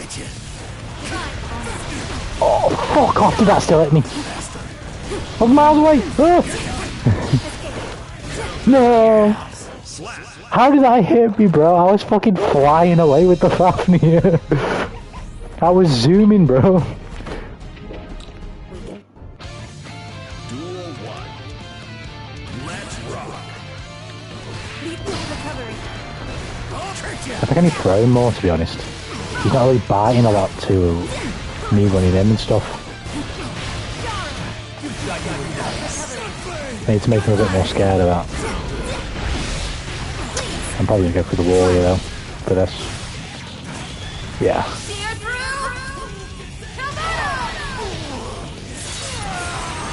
I don't know what to do, he's got a bar meter as well.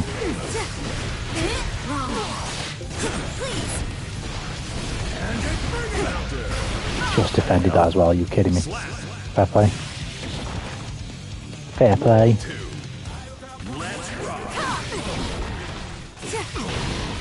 Fucking...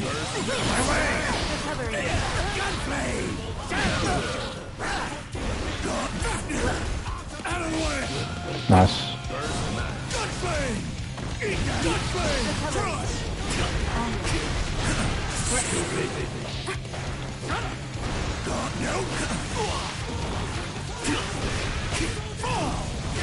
Yeah, he adjusted. He knows I did that before. You remembered I did that before?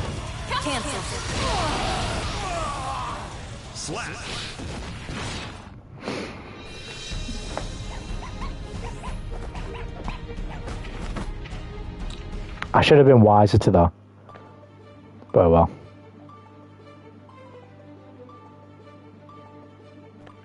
We'll try again.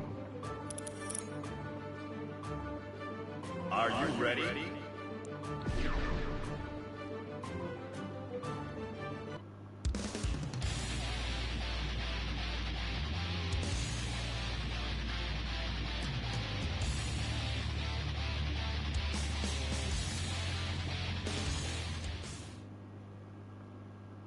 Mankind knew that they cannot change. Duel 1. Let's do it. Let's rock.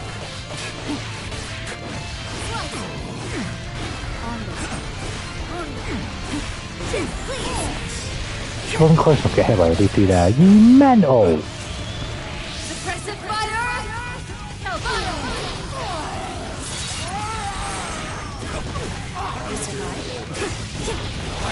Lava just fucking bursted there. What am I doing?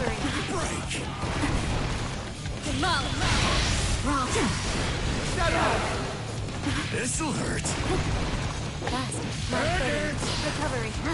Divide. Recovery. Oh, that combat would have been so sick. Duel 2. Let's rock. But I'm just so not used to that special.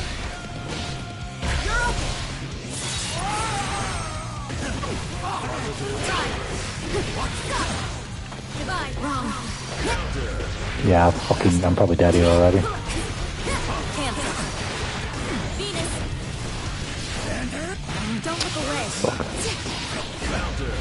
Oh yeah, that was dead. Question for everyone here, how good is Leo? I didn't think so, but he's apparently top tier. He's been consistently very good. Yeah, I think that character's nuts as fuck. Just because his back stance, for me, like, once he gets into backs, if he gets into backs, he's one of them, he's kind of like Abba in a way. Where, like, his normal state is pretty fine anyway, obviously. He's got pretty decent buttons, but his back stance, his mix off his back stance is just nigh on fucking, you can't do it, it's impossible to deal with in my opinion. Off particular setups, you're just fucking, you have to guess and there's nothing else you can do. I'm sorry.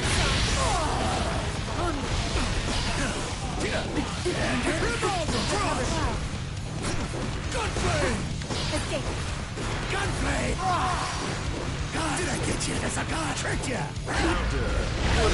Nice. Bandit. Bandit. 2. Let's rock.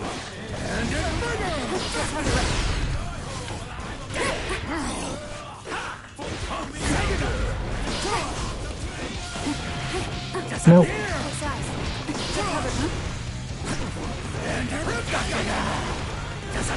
I get you?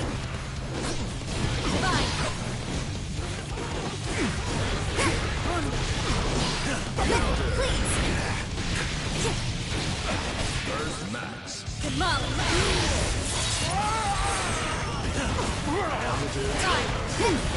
Venus.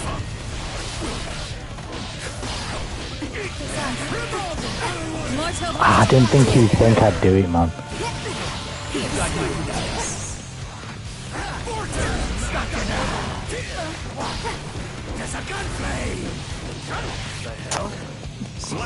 I should have made a smart decision there. Duel 3. Let's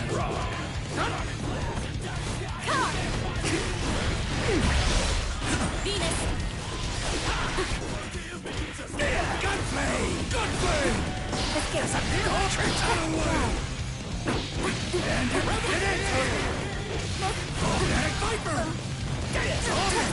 This'll hurt.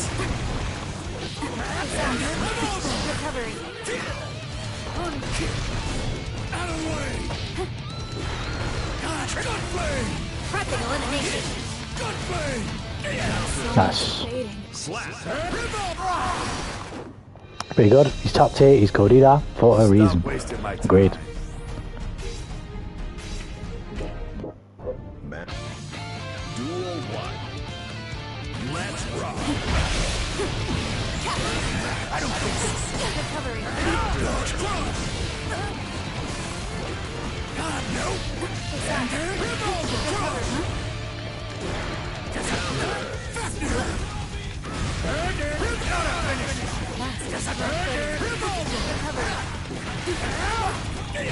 We're turning it up now with the bad guy. Let's go. Duel 2. Let's rock. Shit. Nice. Out of the way. I have to say, I am a certified Fafnir enjoyer. Venus. Suppressive fire. I do enjoy me some Fafnir.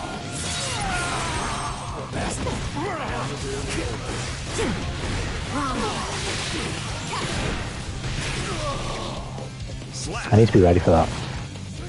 Duel 3. Let's rock. It's not really that hard to see coming as well, because he can't do that when I'm close to him. So if he does end up doing like a block string that puts my back to the corner, he's probably going for that. Why have I just bursted that as well? He doesn't get nothing off that.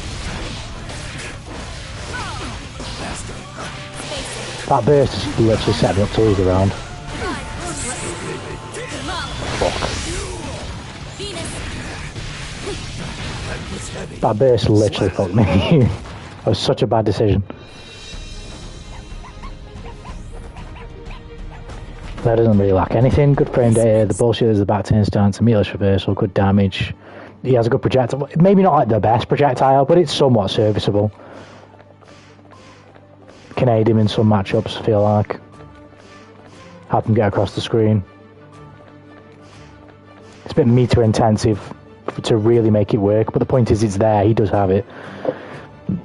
Pardon me. A Ram was good, Tree Bird. How are you doing, Homie Sauce? Are you doing well? I think that guy was the only Ram player in here. He was pretty good though. Oh shit, it's Jack! That's Jack, let's go, homie, what's good? You can ask me whatever. You can ask me whatever.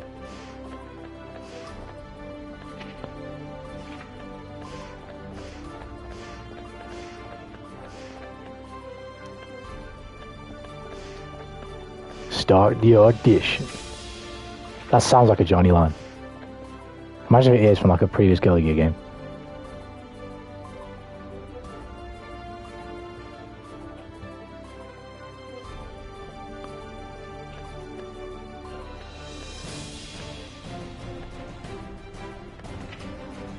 Try to be Celestial for a month, I only need 3 wins, so I'm sorry Jack, but I've been asked this before. I never do Celestial handouts.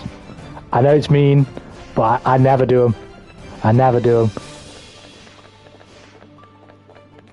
I'm sorry, but I've never ever done a Celestial handout. I wish you all the best. The Celestial challenge is fucking dumb, but you just gotta go for it, man. You'll get it. Should I keep the grind on? Gotta keep the grind on. It's okay, do you understand? Thanks, man. No problem, man. No problem. I'm wishing you luck. You'll get there. You'll get there. But if you're not Celestial, how are you on Celestial floor? When you get the Celestial challenge, you come up here. You can only stay on here if you win, if you beat the challenge. Celestial handout, just to allow somebody to come on the floor, like, basically beat the challenge without, like, not authentically, you get what I mean? You've got to win 5 out of 6 games. You can only afford to drop 1 game. Once you beat that challenge, you get to the floor. Celestial doesn't feel the same if it's not legit. I've never done it, so I wouldn't know, but I get what you mean, though, because the challenge is so tough, but it's that feeling of beating it that's so fucking awesome. I'm doing good. Watching through Ruby again, so that's fun. Ruby. I love Ruby, but fuck me. I do have some problems with it. Particularly the last volume. Don't know if you feel the same, Treebird. I still love it. It's great. It's a great show, but Volume 9, I'm conflicted on. Although it seems like recently we're basically on the verge of being told that we're going to get a Volume 10. It feels like they're kind of saying, we can't tell you yet, and it's not 100%, but it kind of is done. We just can't tell you yet. Maybe it's like a verbal agreement type thing with whoever's buying the rights to it or whatever. Where it's like, yeah, we'll do it, but, you know, just... As I understand these things to some extent, stall the negotiation for a little while. See what's going on. And then when they're ready, announce it. Oh god, I didn't see that coming.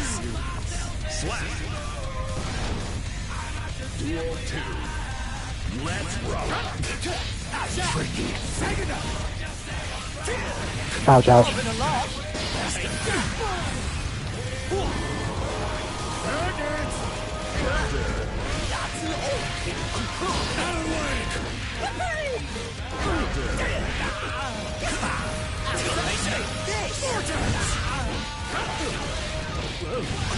No. He's gonna mess? No, he didn't mess. He's dead, I think. Yes. It's like the last volume. It's just shitty. That's where it stopped at now. Oh, I like last volume. Shit. So I like he needs a bit of a break. Like season 2 was just really depressing. 100%, but that's what I love about him. That's exactly what I love about him. I love it. I feel like I won't go into too heavy spoilers, but I feel like Ruby as a character is focused so much on in the most recent volume, but I think the big moments of that volume for her, some of them really underdeliver. Let's just say the rebirth scene as well, drinking the tea, I think that was just done horribly. Well, everything up until she actually drinks the tea is great. Like, the mind fuckery is awesome. It's really well done. But what she actually does, I don't think it's given the time to breathe that it needs. Not just with her, but with every other character as well. Like, it kind of just happens, and it's like, yeah, okay.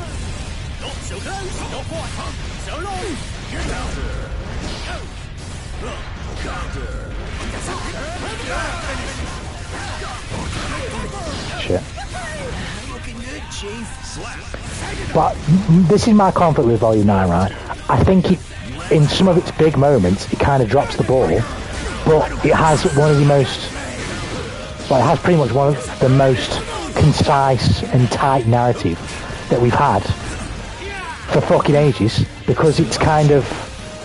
It is its own story. Like, it is an extension of what's going on, obviously. Like, it immediately follows what happens from Volume 8. From Volume 8. But because of, like, the sheer difference of the situation that they're in, it's very different. Like, it's a very different feeling volume. Which is to its strength, I feel like. It kind of gets to tell a story without necessarily stalling at points because of, I don't know, like the bomb thing with Salem in fucking, I can't remember even which volume. Volumes like 5 to 8 to me all just like blend into one, not in a bad way, but You get what I mean?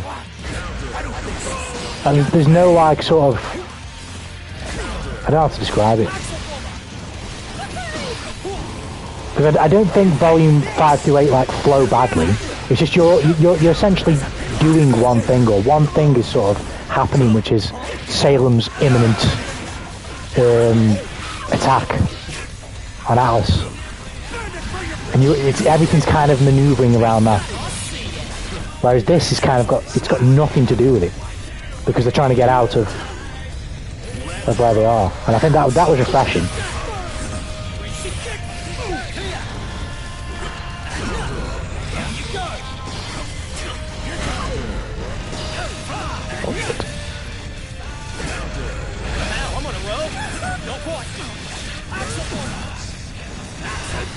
I do think a rebirth moment was done very fast. She did kind of make a decision after literally being told you're running out of time. I agree with that. Like, narratively, I think it's fine for her to do what she did, how she did it. I think after that, it's such a monumental happening in the series that because she's being rebirthed, you can write her out of the story for an episode or two, and you can solely focus on the effects of how it affects the other characters. And this is why that's so important, right? Because I also feel like that the actual sort of Ruby Volume 9 spoilers for anyone who doesn't want to know, right? 3, 2, 1, 0. Essentially, right, I can't remember what she's called, but the one that the spirit god whatever in the tree that rebirths everything, when Ruby talks to her, she essentially she enlightens herself to the fact that she is enough. She doesn't need to be a mother, she doesn't need to be perfect, she is enough as she is. I think that's fine, right? But I don't think personally that's the problem. And sort of the big thing, at least as a watcher, that's really contributed to her downfall as like an individual, as like a person, like mentally. It's the lack of support and like acknowledging of her sort of role as the leader of Team Ruby and everything she's going through from everyone else. Like her no, don't get me wrong, like the expectations placed upon her shoulders are going to be crushing her. So going over that and sort of having her understand that she doesn't need to be perfect in light of those expectations is fine. But I don't think we got any sort of like acknowledgement from Weiss, Yang or Blake where it's like, hold on a minute. Yes, she's our team leader and she needs to be the strongest to guide the team, but we are also part of the team and we need to look out for the team leader. That's kind of what I felt. It's like there's this like sort of unspoken acceptance that like Ruby is just supposed to cope. She's just supposed to cope. I feel like it's not properly sort of I hope it is further forward, because that would be sick. Then it would, like, storytelling sometimes works like that. Like you'll have like your volume 9 which does a certain thing and it's like, well, certain things here or there don't necessarily feel like they worked, but then storytelling a little late, not too long, but a little later down the line that does the things that you were hoping for before, then makes the things that happened before a lot cooler, you know?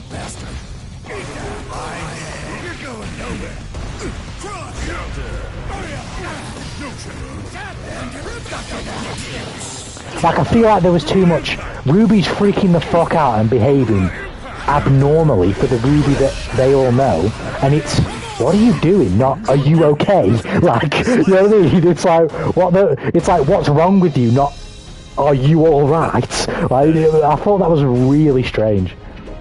There was too much, like, this is inevitable, like, and I'm okay with, like, to a certain degree, but for me, there was too much. There was too much arguing and disagreeing and, like, what's got into you? There wasn't enough, like, hold on a minute, like, let's fucking slow down. Are you okay? It doesn't mean that has to work. Like, Ruby can still be Ruby can have those moments. You could have maybe done it with just one character. Like you could have just done it with Yang because they're sisters, or you could have just done it with Weiss because they're also really close and they weren't at first and they didn't like each other. So it shows that progress of them being kind of like rivals, not friends, to confiding in each other in such a close way. And you can still have Ruby be in such a rut mentally that she just refuses to open up to Weiss and is even quite spiteful at Weiss's attempts to be there for her, to further build that tension of like, oh, she's gone, like mentally she's just gone. Like even with Weiss trying to talk to her and trying to reach her, she's just showing no signs of wanting to be helped. That shit would have been awesome. And then that would have made sense a little bit more when Ruby goes to the tree to be reborn and the goddess whatever says to her, like, you are enough, like, it's okay to not be perfect, you know? And then, oh shit, it's okay to not be perfect. And then Ruby can reflect and go, like,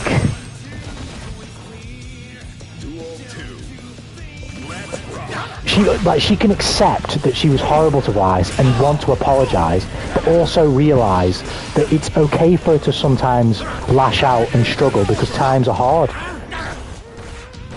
You could somehow, you know, you could word it in a way where like Ruby wasn't spiteful to Weiss or anything like that because she dislikes her or hates her. Obviously, it's just that she's really hurting right now and she needs a friend, but she needs to understand that her hurting is not necessarily an issue. That's not a problem. The reasons why you're hurting aren't like a sin. It's not you being a failure. This is just life. I think that would have been a bit more compelling than what we got in the end.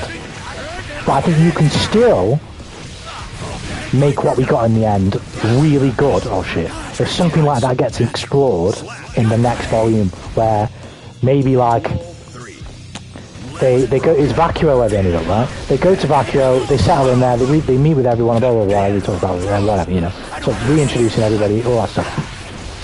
And then you get like a scene where like Weiss or Yang, I think it has to be one of those two personally, is like late at night, I don't know, looking up at the stars and thinking about everything that they went through, and sort of looking at like certain scenes where they said something to Ruby, or they looked at Ruby, or they interacted with Ruby, and thinking to themselves, I don't know how I didn't see it then, or I didn't really draw the dots together, but something wasn't right there, and then X, Y, Z, you know what I mean? And then they start feeling guilty for their lack of sort of support for Ruby, and try and, you know, talk to her about it. That would be awesome. Mr. President, hello. Hello. What's happening? What's good, better, Borowski? We're just surviving. Hope you good, man? What's Gucci? Yeah, her team not showing almost any care, and she's obviously being freaked out. It was kind of odd. I know he's going to ask her. This is 100% what I'm just rambling on about. Like it was very weirdly handled.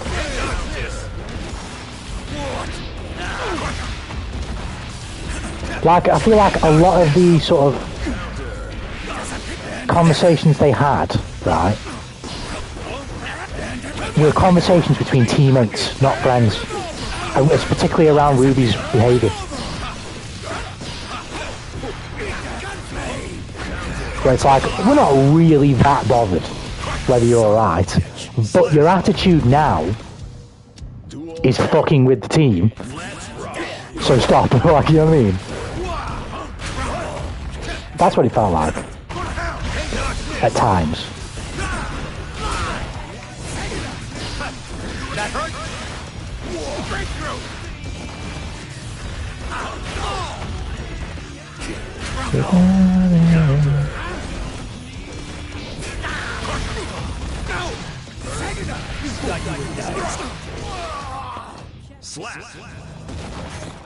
You know, I can't really say what I'm thinking. I didn't think I represented my point the way I wanted to. Your point was that my belief takes all autonomy from the receiver. What in tarnation? Gold Lewis wins. My belief takes all autonomy from the receiver. I'll read it all, maybe I'll understand it.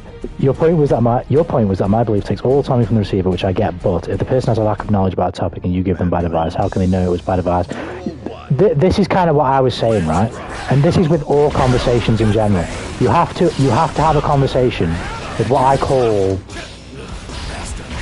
implied context. So like that's obvious. There's an obvious answer to that, and that's that it would be bad advice because you're advising someone on something that they don't necessarily understand and expecting them to carry out instructions and not necessarily accounting for, well, what if they encounter something that they don't understand that I haven't explained, etc, etc, right? But when you're having a conversation, you have to operate under implied context where you know that the individual, you are offering advice to an individual that they don't necessarily understand. And if they don't understand it, it needs to be expressed. So then when it's expressed, it can then be said, right, no, we can't do that. Don't do that.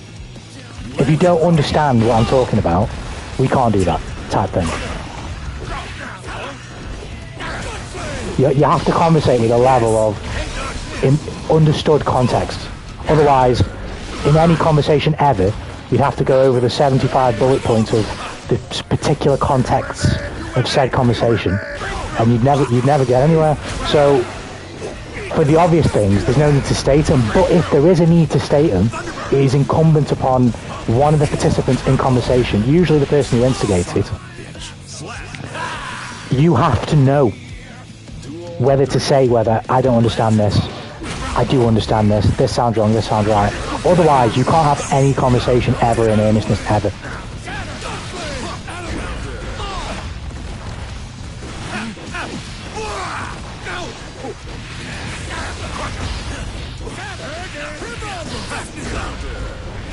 And you can do this with any conversation about anything in any context ever. So like, I don't know, if we're talking about fighting game tier lists, and I say Zato is a top tier character, right? And I've not, it depends on who's having the conversation, right? But if I just say that, in general, you have to assess the individual who said it and understand the implied context, which is, I know somewhat enough about this game, so that when I say that Zato is a top tier character, either I'm lying or I'm taking the piss. It's not something that you can immediately take seriously, because based on the facts of the individual that you can assess, you know that they either couldn't possibly think that, or are at least misled.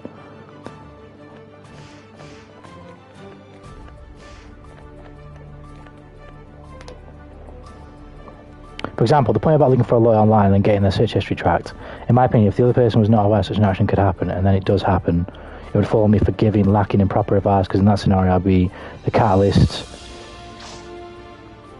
of such action taking place.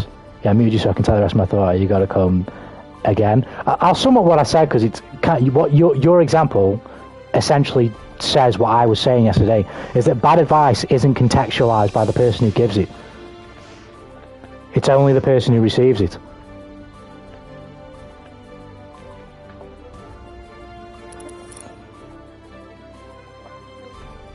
Are you ready? That's kind of my point in a nutshell, really.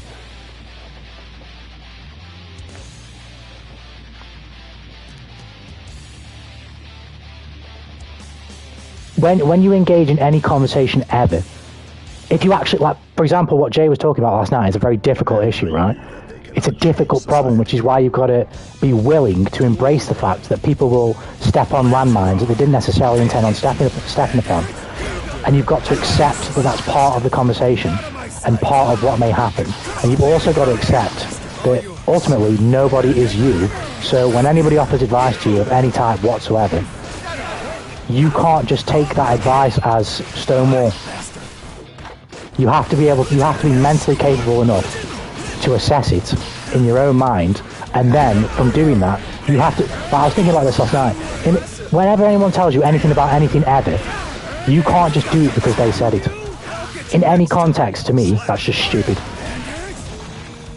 What you have to do is think it within your own mind about the thing that you've been said, that you've been told, and then you, as an individual, if you decide to do the thing, it's because you in your mind have gone, actually, I agree, and I'm comfortable, which is the key, I'm comfortable with doing what this person has recommended. I'm not doing it because they recommended it, I'm doing it because I've thought in my mind about the pros and cons of doing said thing, and I think, to me, that it's the ownership of that thought that I decide this is the right thing to do.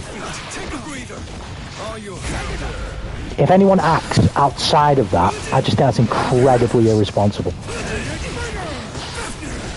Well, it's not. I don't think it is irresponsible because you don't. If you act upon any type of advice or behaviours or whatever, without you yourself rationalising the pros, cons of what that might do to your situation, that's just infallibly stupid.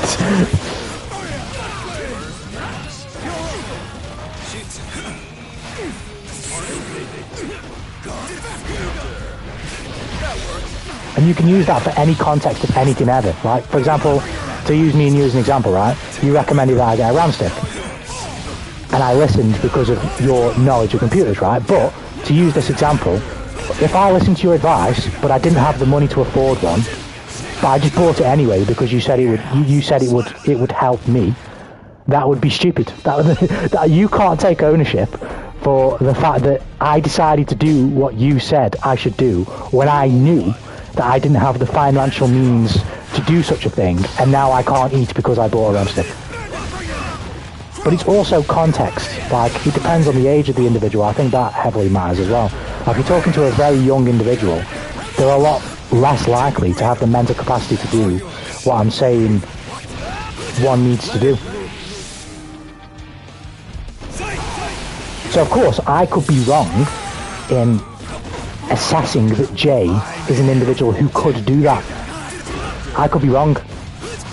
That's a judgment call that I made.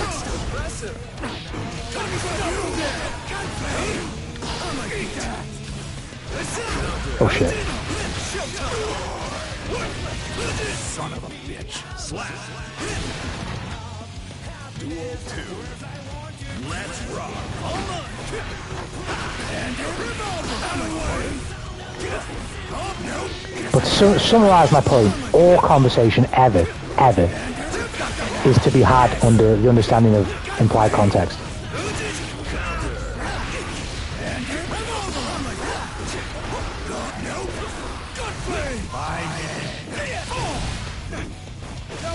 Nice. The biggest hope for Volume 10 is just to have Neo come back and see Cinder was the one who fucked her over the most and joined the good side like Emerald did. I could kind of go with that.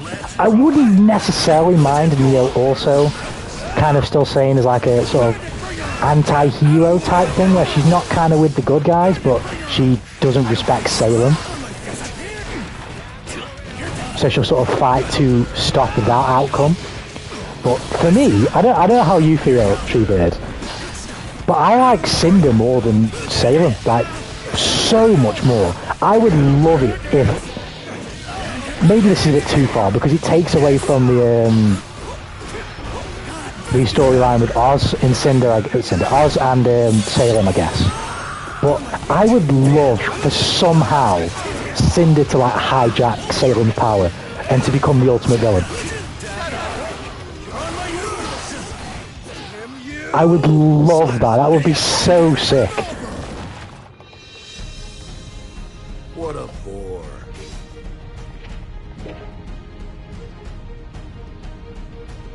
Give me more Coco and Velvet. I miss Chain Gun Briefcase and Photo Wizard Lady. Easy to the core character designs. That's another thing as well because of where we've been going. We've kind of not seen any of the older characters for a while. Like, where's Sun as well? Like, yeah, I completely agree with you. I completely agree with you.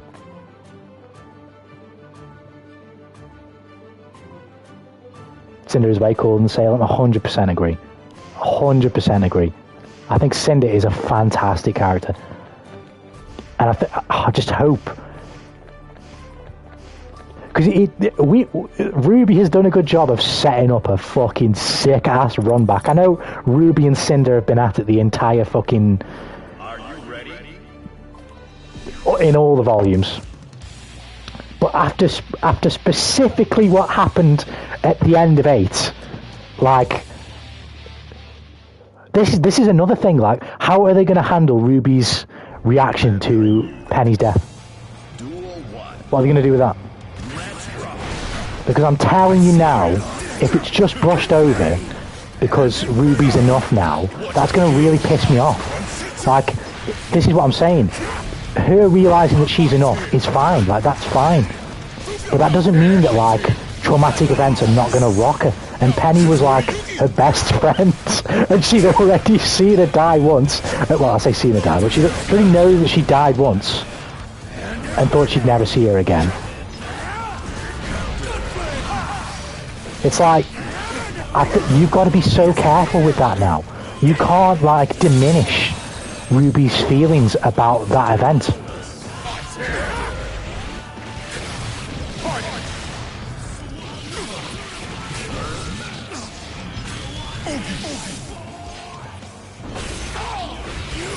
And this is why I always say, this is what I mean, like, this is what...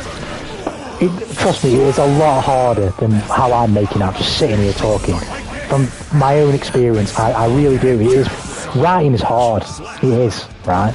It's a lot easier to look at something that's already been done and make those corrections. But this is why I was saying that, like, it would be so much better if we had those signs of the team interacting with Ruby and sort of realising, like, oh shit, like, she's really struggling, etc., etc., and sort of making that something that she also realises that it's okay for her to be enough, but you need to rely on the people around you. You need to open up to them more and allow them in, and sort of put that focus on her not letting people in, whilst the teammates try to, so that then in Volume 10, when they're in Vacuo, she learns that Penny dies, and she snaps at Jean as well. I can't remember exactly how it happens, but she'll blame Jean for Penny's death or whatever, and just act out again. But this time, when Weiss, you could do it two ways that would be super, super good. First way is Ruby tries to... well, let me do this one first, because this one isn't as good as the second one. Like, Weiss tries to get Ruby to open up and talk to her, and, like, eventually she gets through to her, and, you know, they bond even closer off that. Or, and I think this one would be really cooler, a lot cooler, have her struggle with that, but force herself to open up.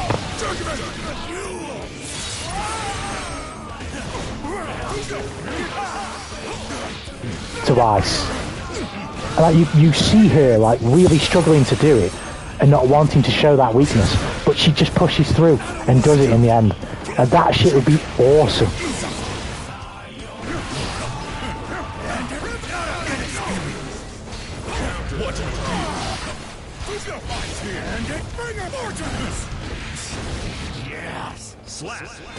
Didn't sure you know of Penny's death in Volume 1. I think she did, but I don't think she knew of the specifics, right? I can't remember exactly something that happened, but basically, what does Jean do? Doesn't Jean, like, finish her off, basically?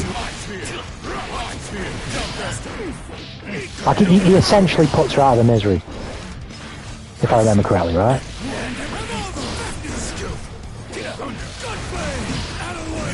Out of the way. Oh, fuck.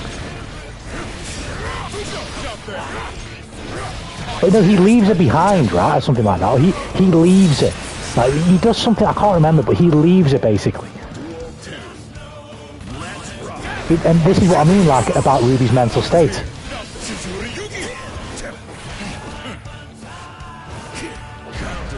Yeah, exactly. So it's so she doesn't get the full maiden's power, whichever maiden it is, power, right?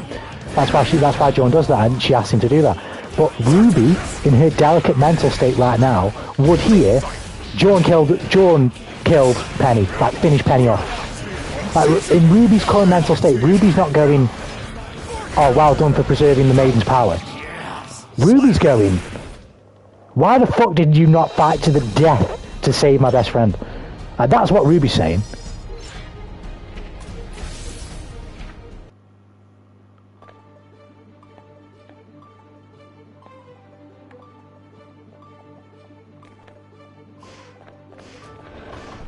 Penny dies. Nope, no, she does not. Penny will never die.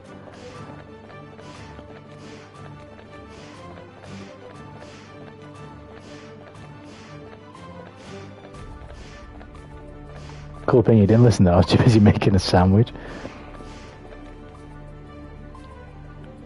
Oh, this fucking... There you go. I was going to say, I can't read the message, like, fully, because the fucking emote thing's in the way. Anyway, what's this weird shit you're talking about? We're talking about Ruby.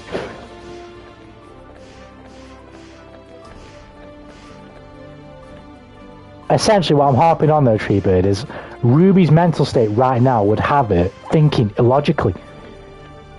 And I don't think we've had enough instances of, like, Ruby clashing with the people around her off clearly flawed and illogical thinking. Where it's like, she's clearly being unreasonable. I don't think we've seen that.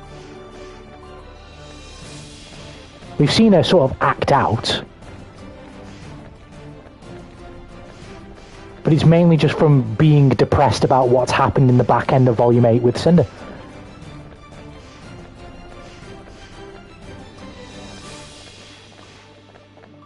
Like, what I would have liked to have seen is those unfair conclusions maybe that she might draw where, like, she blames Weiss or blames Jean for all of them falling down there. And, like, I don't know. Just things like that, you know what I mean? Stuff like the Paper People Village thing. Like, and how she sort of, if I remember correctly, she kind of berates, the word berates, sort of diminishes what it means to John, and they fall out over that. More of those types of things where she's just pissing in other people's fucking cereal. When she doesn't really, and even that one you can kind of understand, because it's like, well, we want to get the fuck out of here, what are you doing? But you know what I mean? We needed to see Ruby just being awful, to be honest, because mentally that's where she was at.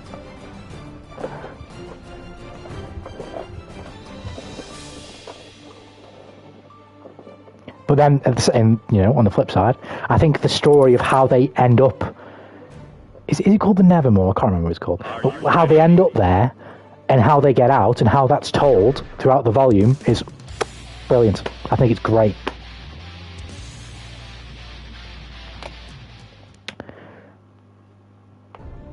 Sorry, it's so fucking cringe, like, my god, no one uses it, it's always in the way, why is it there?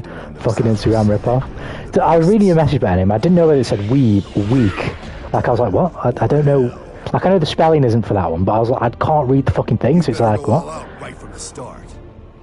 Contact. I could talk about shit like this for ages for shows that I'm into. Writing is just fucking awesome. But like I said, it's a lot easier to critique than it is to actually do.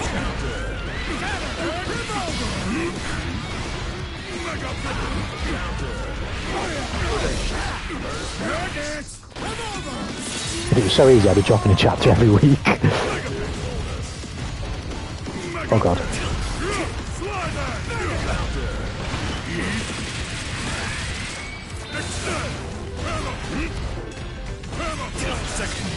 Fuck.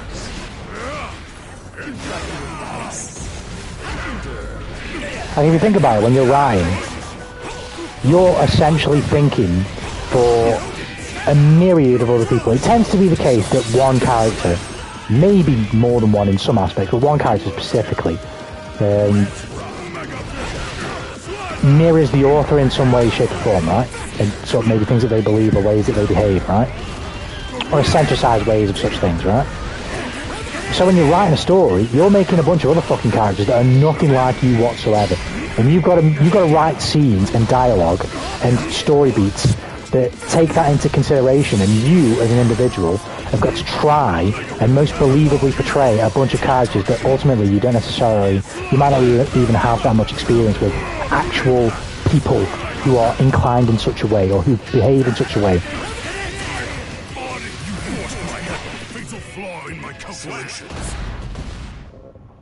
And you've got to be able to portray those people and the ways that they behave and the things that they do in ways that it's not necessarily the primary mode of thinking, but it's definitely part of what goes into it. You've got to portray all those characters in ways where, say if they do something, say something, believe something, whatever, someone can't just read it and go, well, that makes no fucking sense, because a character who said X, Y, Z in one scene absolutely would not do this, like in this other scene.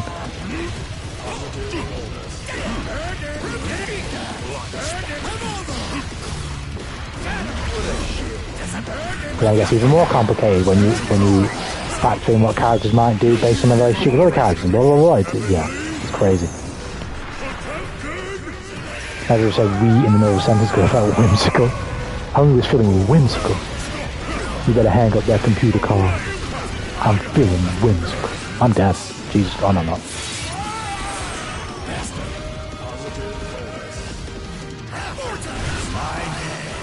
Oh my god. Well. Oh, do you know Asher is the best MK1 character? I was watching a tier list from Tweedy today. I can't remember who, but I wasn't really paying attention. I had it on whilst I was writing. Is Asher really the best? I'm trying to think of it now. She's definitely up there.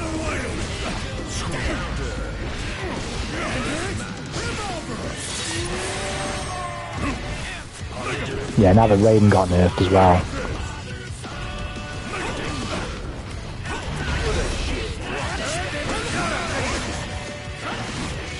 I wouldn't mind if Peacemaker just got nerfed as well. I was going to say Peacemaker might be the best.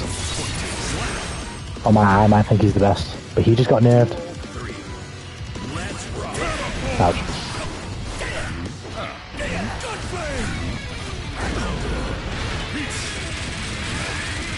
Speaking of MK, they're just MK being cherished and loved. It's always been Dave Rage Queen. Yeah, MK1 is definitely paying Pekka hours, that's for sure. It's kind of elaborate now, so she's in a tier of her own. Fuck, I don't, he plays the game way more than me, so he's obviously going to be more knowledgeable. He complains about everything, so I don't necessarily know who to believe.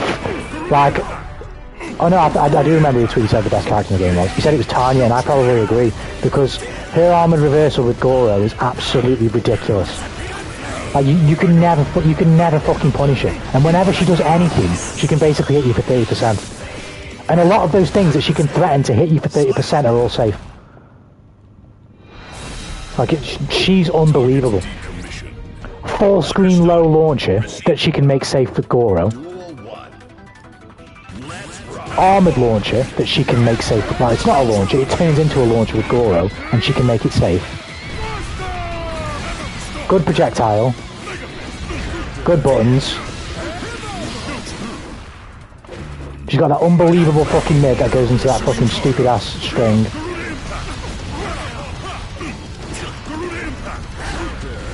Yeah, I think it's probably Tanya. Asher might be number 2 though. Like, she's really good. In fact, no, Kenshi's number 2. I'm sorry, Kenshi's better than her. Like, she's dumb. She's really easy to play. Her and Serena as well is just super brain dead. But her and Serena can be zoned out. Kenshi, for me, although yes, he's not the best against zoning, he still has the overhead projectile, and in general, he can run Sub-Zero cameo. Like, he doesn't need to run a cameo, so he can run an anti-zoning fucking cameo. So even if he can't necessarily compete in the projectile war, he doesn't have to, because he can run a cameo that fucking stops him from even having to be involved in the fucking zoning. And on top of that, that cameo also allows him to hit confirm into setups that allow him to get into Sento whilst you're frozen. Like, what the fuck? That character's nuts.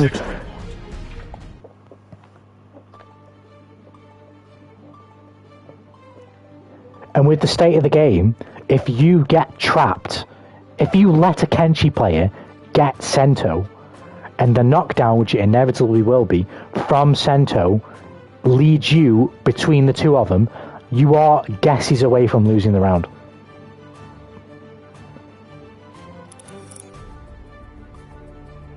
Whereas Asher can't really run Sub-Zero and be as good as she is. So Asher will probably be 3rd for me. But she's still fucking busted though. I'm fine with it though, like, she's strong, but whatever. change society. Also, Solid's S tier in season 3. You haven't been top 1 to be mediocre and bad to 2 years to S tier again. I can't English right now. The redemption arc was real. Now, Jill went from low high tier to awful to mediocre plus. She's so off. Maybe next patch. From the start. When is the next? Are we getting the next patch with Slayer? Or are we not getting another patch this season? Like another big patch. Like they'll probably fix things or change certain things, but are we not getting like a big patch? This'll hurt. Because we already know that season 4 is coming, so it wouldn't surprise me, to be fair, if they actually weren't going to patch the game until we get the next character. Oh fuck, try DP. Also, when's 3v3 coming? When is that happening? Is that confirmed to be happening this season?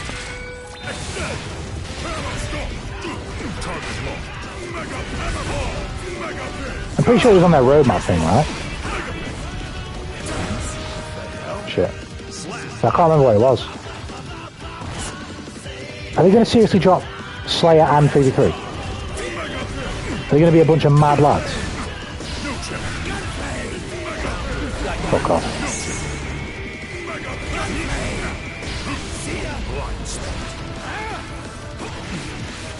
Oh shit.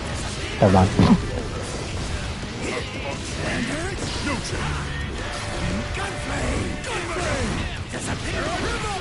No, I dropped it. Fuck off.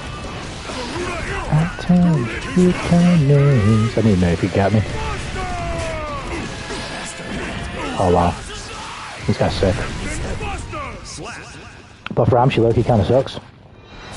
I thought they nerfed for 214K and 214S, but we really need that. Also the DP nerf, why? 6P supposed to be a non-combo balance here, so why is DP now 1-2?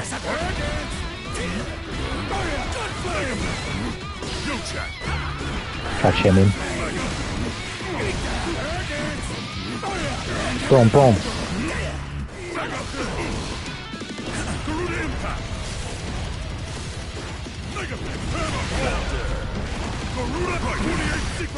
Are you kidding me, bro? Like I felt the screen shake of like the bottom of the projectile going.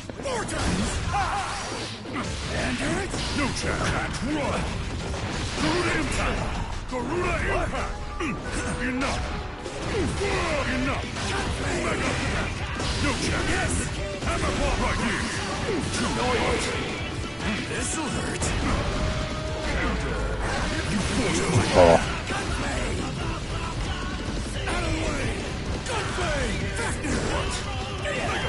No, you.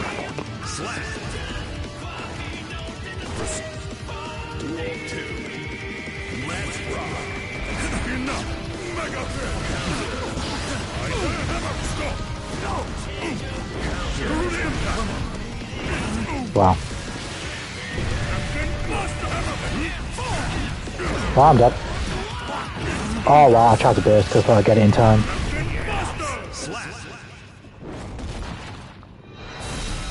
GSDP isn't a long wake up, it literally only as good as an anti-air before it was supposed to be a more challenging input for a combo when 6P was a fast option with no combo.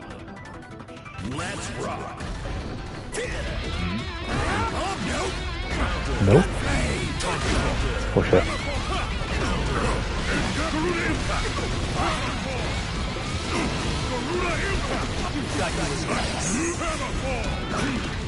Are you mad? Oh, I'm telling you, bro, this character is one of those characters where when people play him, they just fucking know how to play him. Like, you could tell that Hammerfall thing there, he missed that on purpose, so he could meaty force slash.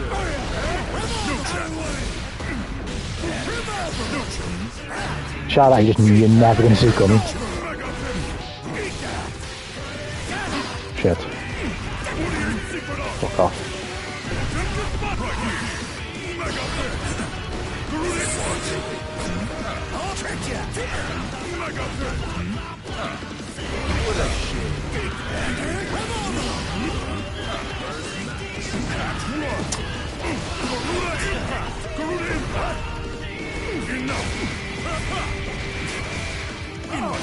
Nice.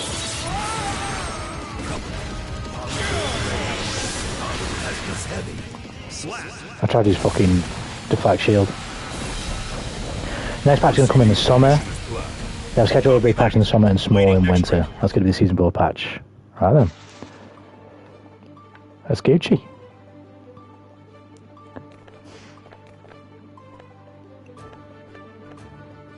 What's the most expensive cheese you've eaten? I don't know. I don't know. Honestly, the main things they should nerf is White Wild Assault and Frame 1 Invul DPs. If they're kind of like Abba, should be able to DP RC if you whiff or on block. I'm tired of advantage meaning fuck all. Yeah, I agree. I agree. I agree.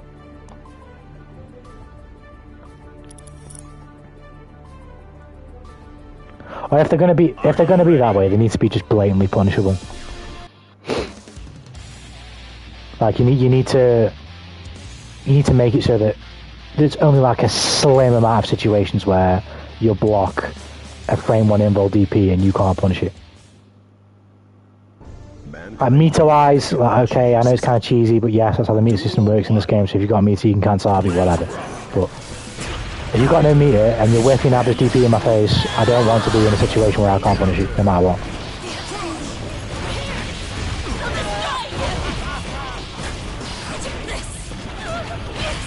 And maybe she can be the exception. Like, I don't mind when like there's characters like that. Fuck, I messed that up.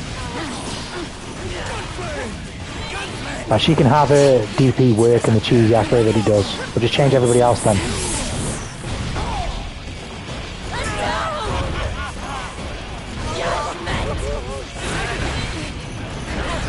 I got confused. I didn't know what happened. I might play some Abba in a minute, actually. It's been ages since I've played it.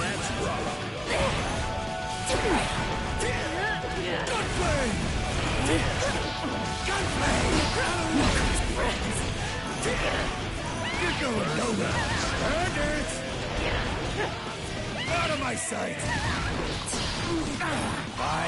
Counter. Good play. Good play. Good play. No. Where's my wild soul?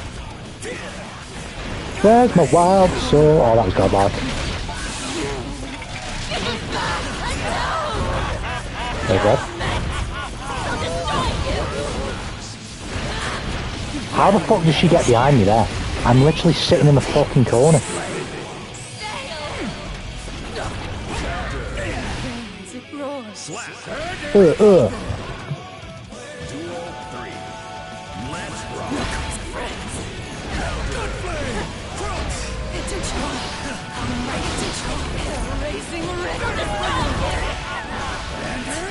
That's it for you.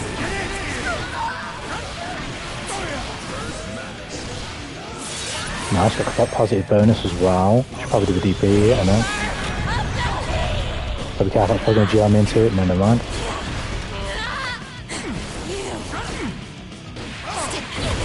Shit.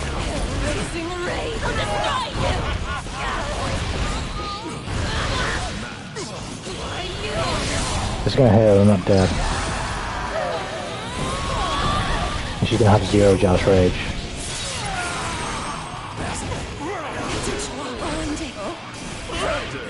Oh, fucking Abba with her anti-airs, man. I bought goat cheese that was €60 per kilo. Bro, spending big on the cheese. On the cheese. I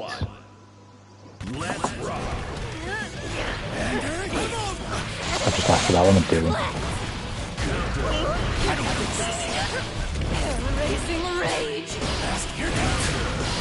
What the fuck?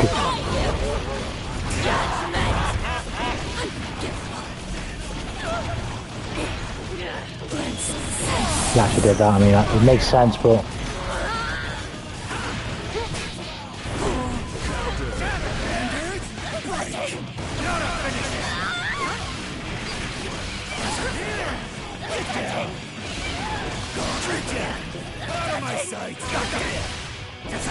I didn't kill her! Yes. Slash.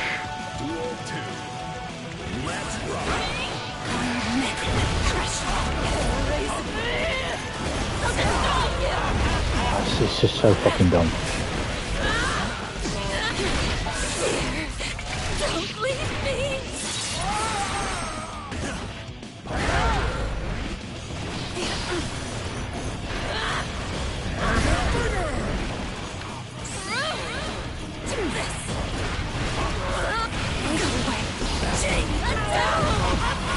That shit is so stupid.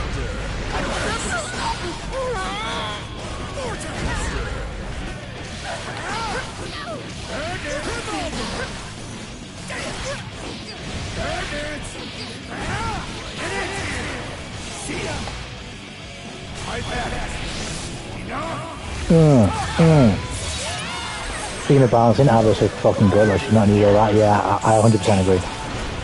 I don't want to nerf into oblivion, but I do think she's a bit fucking ridiculous.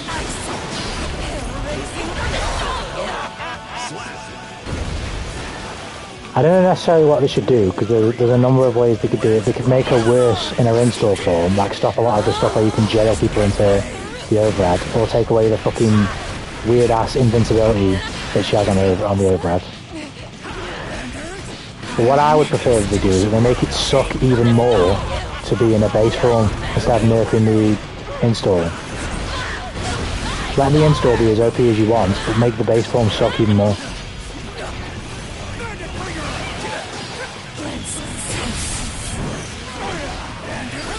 I thought she'd be in the air after.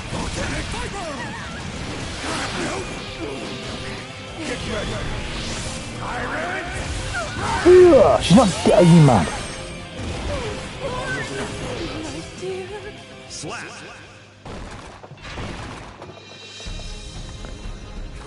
Pathetic.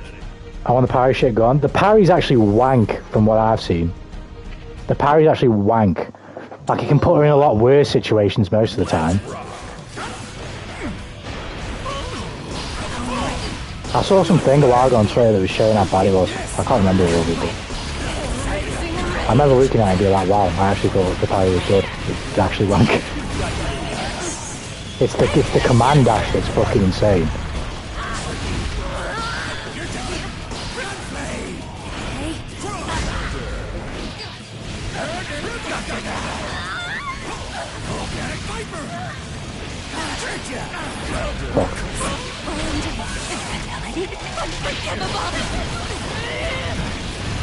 Watch out. The parry effect on her moves. Oh, you're talking about like with the DP motion thing. Like I say, I kind of don't really mind it in install. Like it's annoying, but I get it. Like it's her install. Oh, fuck off. It's her install, so I kind of get it. But like I say, in compensation, you then have to make her base form shitter. I also don't mind that she can be invincible off the special move where she jumps out, like, but she does a little fluffy kick. She can like avoid lows. I don't really mind that. Fuck.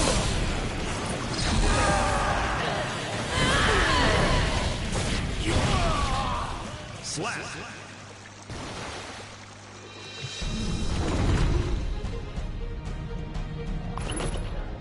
Well, so she gets the install too easy. I do agree, but I'm in that same mindset of like, I don't think it should be too hard to get into it, but if you don't, you should be punished 10 million times harder than you are right now. Are you ready? Because if you make it too hard to get into, and you also nerf how she is in the install, she's going to suck balls. So I think maybe her gain for it, I don't know. I don't know exactly what I would do. What I was about to say is I was thinking off the special move, the two-part special move, this one, maybe nerf the Jealous Rage gain off that, but keep the Jealous Rage gain off the key the same, so they have less options to build gauge. Like you can use that special move still, but it'll get you way less gauge. So you're forced to convert in certain ways for maybe less damage or worse pressure, etc, etc.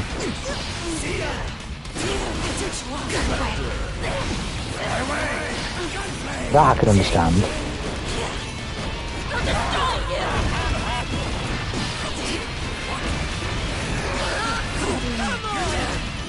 That's so unfortunate.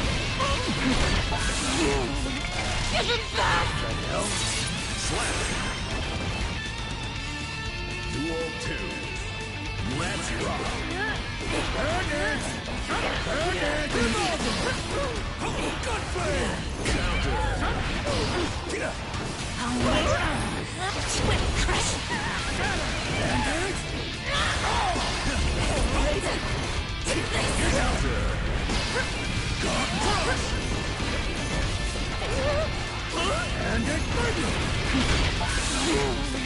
No question, but how can you tell if your character's OP or if you play a problem? There's definitely some crossover between the two, like whenever you have these conversations, but you have to assess like essentially what the character can force upon the other player. Like what can I make you deal with? So like for Abba, right, she can, I'm pretty sure of most situations, she can do the DP motion, and if you block it grounded, I don't think you can recover in time for her mixing you with the overhead. I think, I might be wrong with that. You might be jailed into having to block the overhead, or low, if she decides to go low. That in itself is very hard to deal with. Like, mix is tough to deal with, guessing high or low, but if you're in a situation where you can't jump out of it, you can't DP out of it, you can't do whatever, and you have to guess high or low, now that's a lot harder, or overhead low. Things like that. Now what are her buttons on block? What are the character's buttons on block? Do they have good reach? Now when she's in stall, she's got buttons that are not too negative on block, I don't think, and they're very far reaching and they're fast.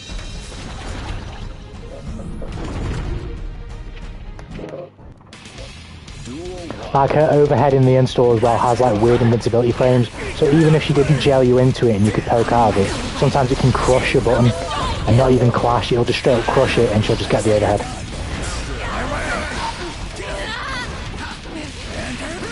That's definitely a good thing.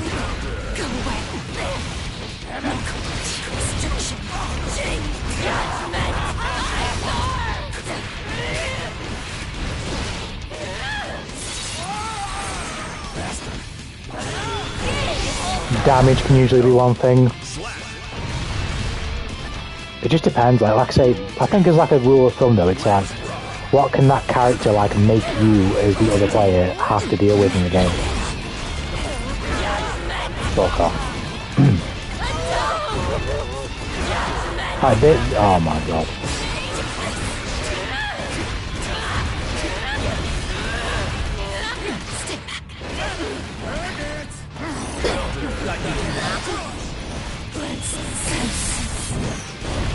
That's it for you.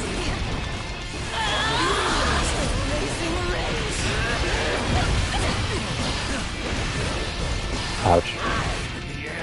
Did I have meter there? Right, I just pressed L1 and got nothing great. Brilliant. I wanted to blue RC jump and grab, but didn't get it. Duel 1. Let's rock.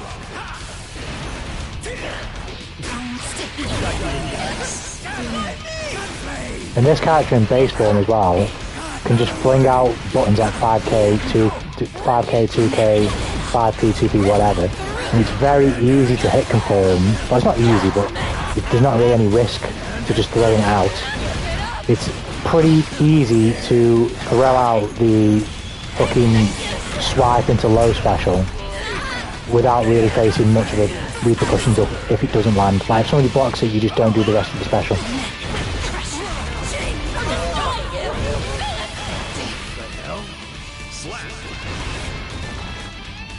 Duel 2. Let's rock.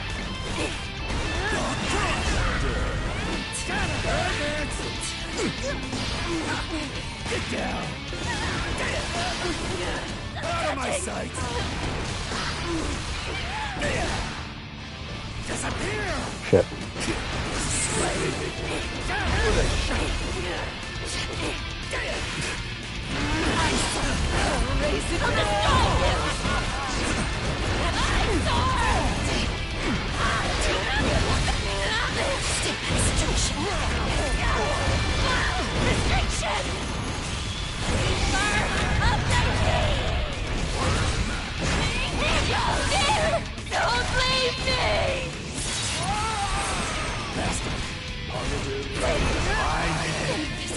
Fuck. There we go. Slap.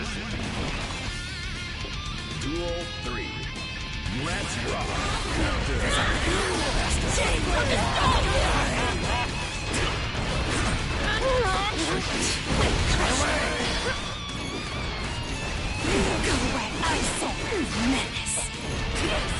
So I mean, she just did it there. She can go into that special and not really give a fuck about what you do. That was clean though. Because if you block it, then yeah, whatever, I'll just not do the rest of the special and I'll be safe. If you don't block it, I'll hit confirm into the rest of the special and get a shitload of Giles Rage charge.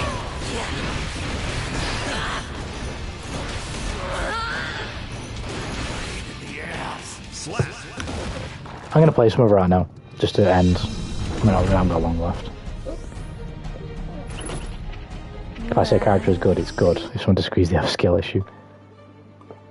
No worries about a name, Homie Slice. Have yourself a good one, man. Take care, homie. Let's play some Arbor in the meantime. It's been fucking ages. I'm probably going to suck balls. Arbor is she struggles a lot against owners like versus Ram. I can fairly easily keep her at a distance and make it almost impossible to get an install. Mostly have to burst to get a shift. She definitely can struggle with being zoned, but at the same time, when she uses that parry, all you got to do really is time one parry, and they've got most of the meter. Are you ready? This is the thing with her. This is what conflicts me with her though, and makes me not necessarily know how to balance her, because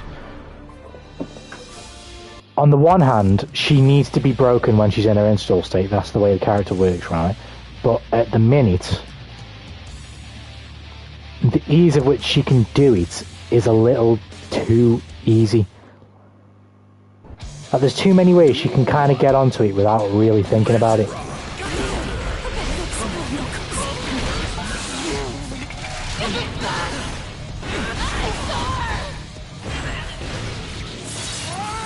I think that's kind of crazy.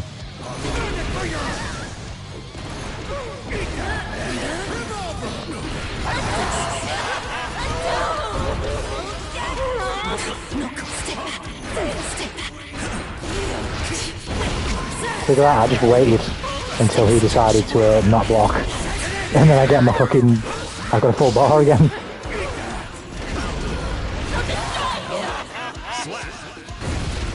Ha ha ha.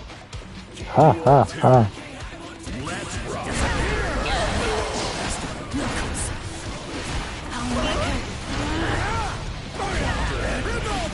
Look, I think all the normals in a base form are good as well. They're not, don't get me wrong, they're not the best in the game, but for the type of character she is, all of her normals might be just a little too good. I fucked up that. Should have punished him when he landed. Duel 3.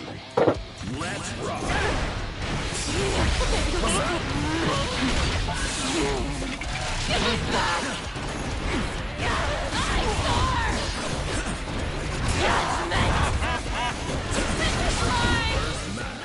I'll take the down again. Yeah,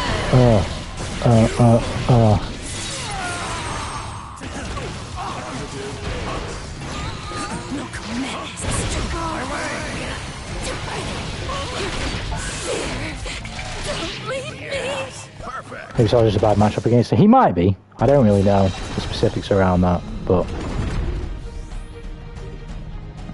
she is a character, definitely has some overwhelming strengths that I think they need to touch upon, but I don't necessarily know how.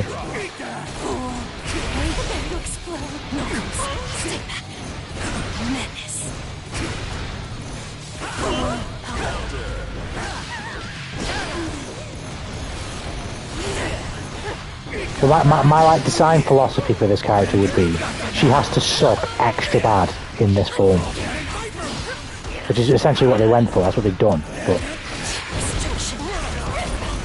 like she'll be in her best balanced state when that sort of state, when that harmony is achieved, where people can agree that she's shit enough in her base form that her being broken in her other form isn't really that much of a deal.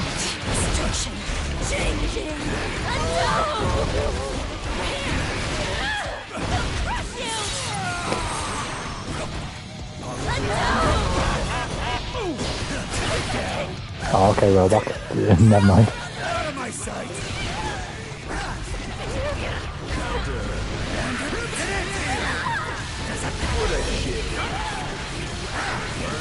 Ouch, ouch, ouch, ouch, ouch.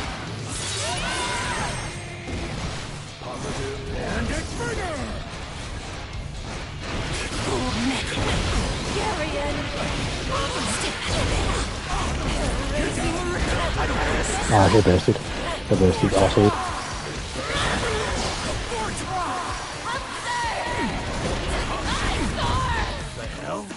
Slap. Ugh. Duel 3. Let's rock.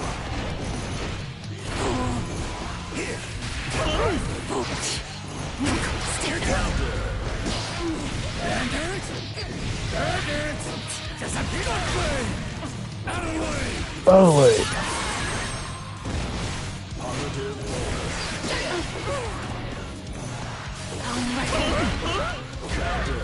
I fucked up there.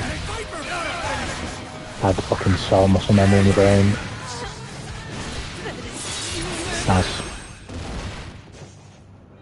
No idea. My thoughts are radically different from yours and the meta results are completely different. Indeed, indeed. Duel 1. That's how it be. Let's rock.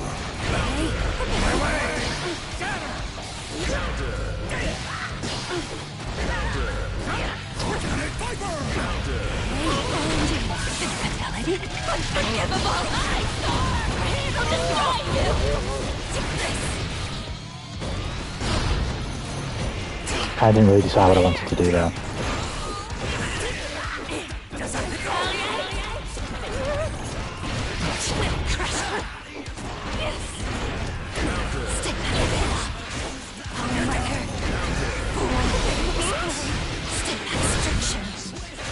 Ugh. This character's fun as fuck though, that's definitely still the case.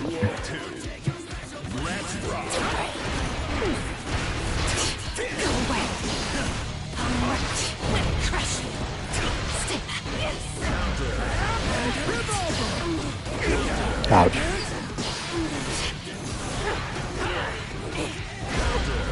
I tried to parry there, I don't even know why. Stupid.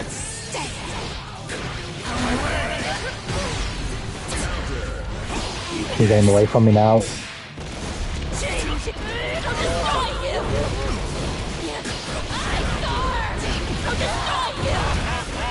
Why I went for grab there, I'll never know.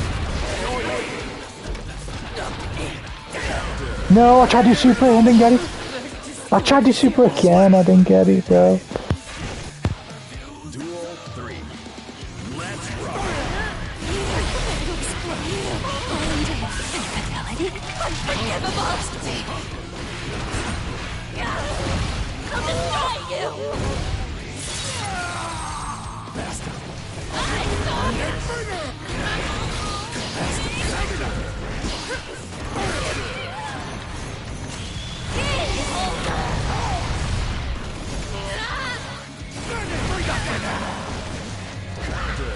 Try grabbing.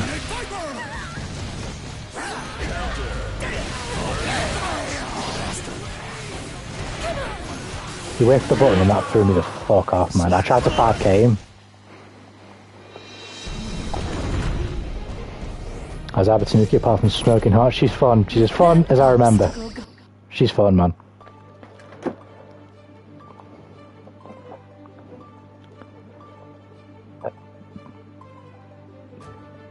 She moves so fast, but I actually kind of enjoy playing in the base form as well. Like it, because of its slowness, it feels like weighty and it feels sick.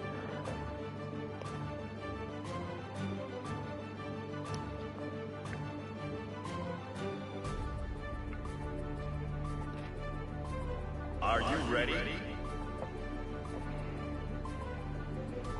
Jonathan Lee.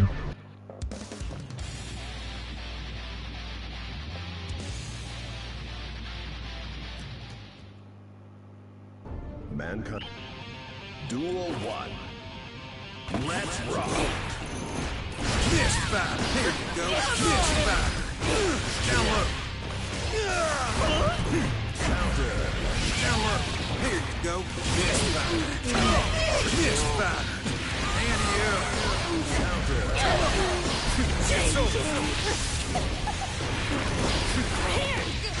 Oh, fuck off.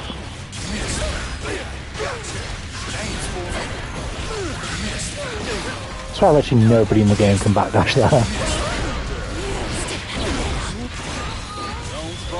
Fuck. Oh wow, that actually hit me.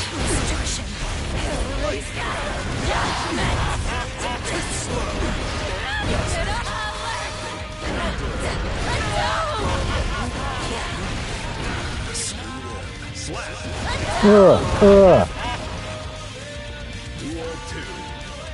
Let's rock. Gotcha. Missed fire. Here we go. Missed fire.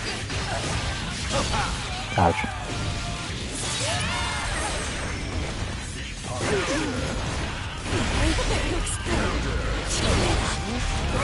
You ready for this? Fuck off! How did I get hit there? A backwalk FD? What the fuck did I press? Missed fire.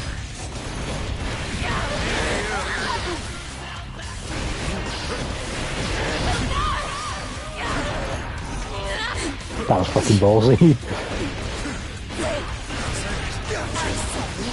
Here's the clap. No, I'm dead. Fuck. This is this. Don't you forget.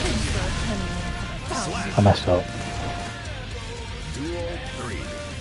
Let's rock.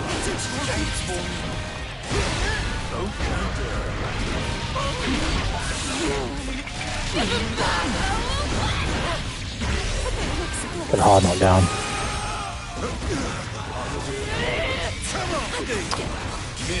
Well, I've just done that.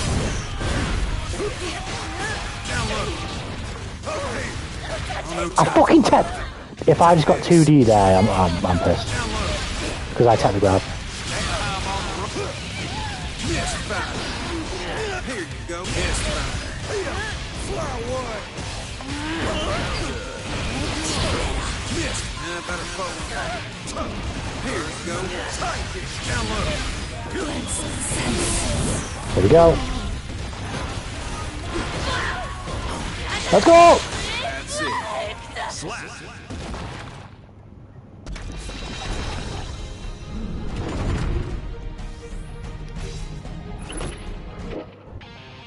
Duel 1. Let's rock. Missed fire. Missed fire. Here you go. Missed fire. Here you go. Missed fire. Dance for me. Take it. Too slow.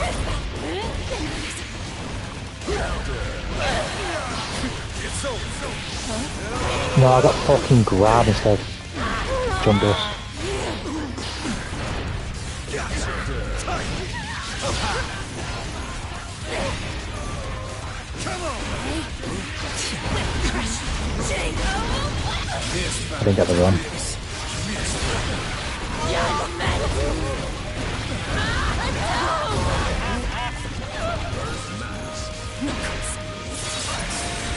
Shouldn't super what am I doing, man? I didn't think he'd land on the wall for a wall spot. I thought he'd land on the floor and I was going to do that for my meaty. Done yet? Slap. Duel 2.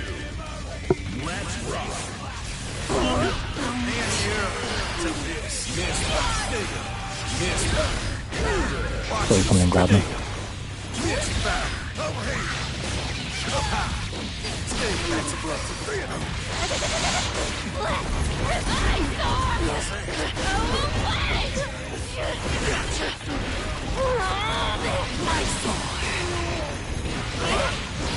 No.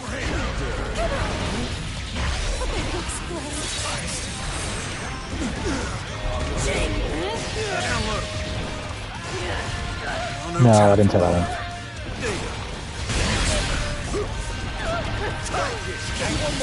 Nice. That was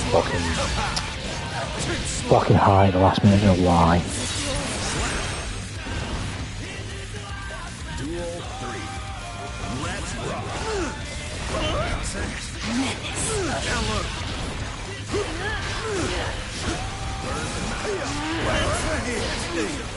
Missed fire.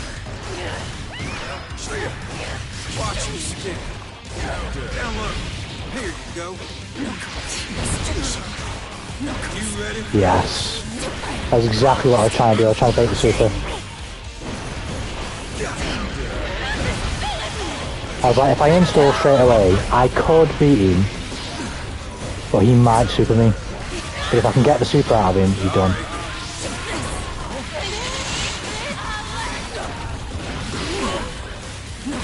I say that, but I fucked this up. Never mind.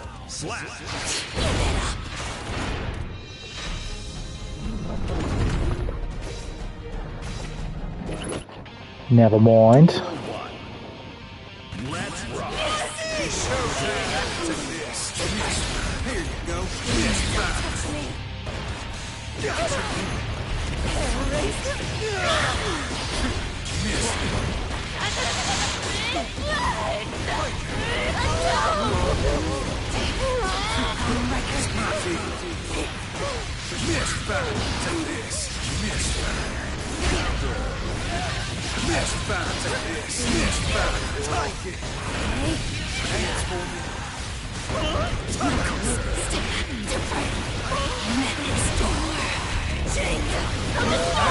That's what I mean about this character against zoning. Like, one well-timed... Johnny is literally being Johnny in throwing the card and misfiring it, and he's making me a better character because he's doing it. All I have to do is accurately parry one of them, and he gives me a majority of my install.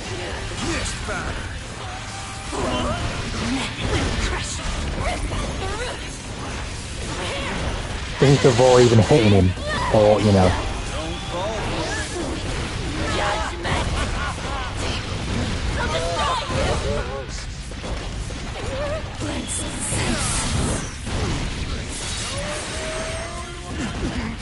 He'll burst now. I know he didn't care fine.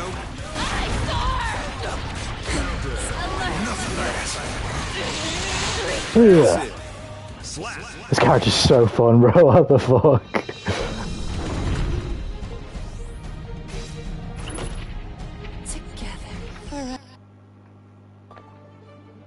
Right, I got one more in me. Random thing, I'm doing a drinking water stream, and I think I might not be thirsty enough. Any ideas to make me parched? What? Run around outside. Play strive. That's my answer. Play strive. Play strive and then embrace the crackhead gameplay. That's my answer. Fuck Johnny. Love the DP move and Jealous Rage.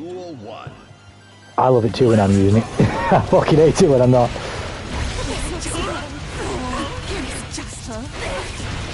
Plus off that, you gotta remember.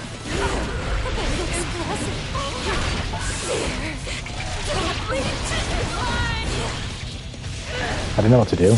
I could have... I might have killed her. I have so much Jealous Rage bar now, I might have killed her with super. Ugh. Yeah, go for a run.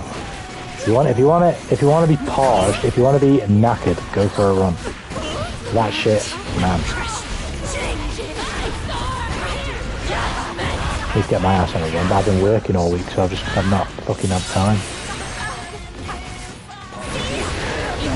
Oh, I didn't. Oh, see.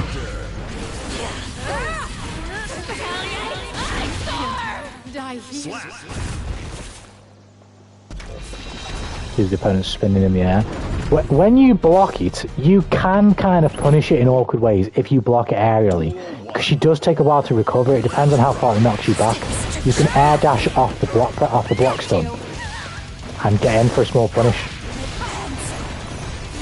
It depends on how she hits you with it specifically. It's a fucking weird move. It's a weird move.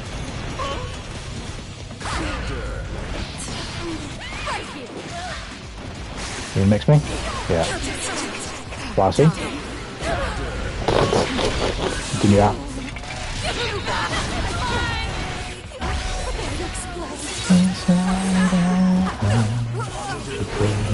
Oh, wow. I could have succeeded there. She remembered. She didn't mix me the first time. Well, she did mix me the first time, and I blocked it.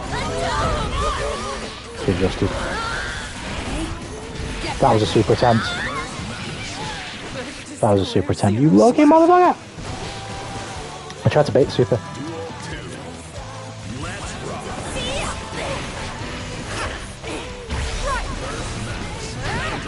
What? How the fuck do we trade? I didn't take that.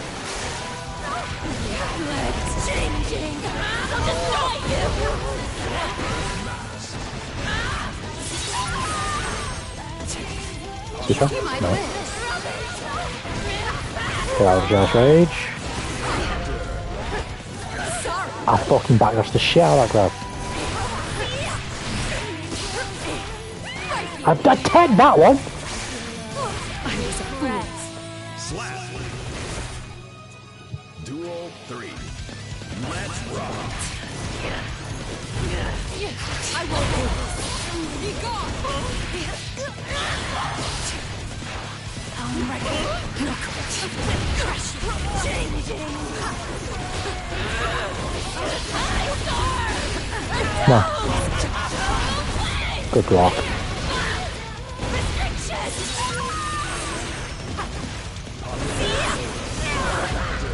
At least I got Agile's Rage. This leaves us in not a terrible position. She's dead. Oh no, never mind.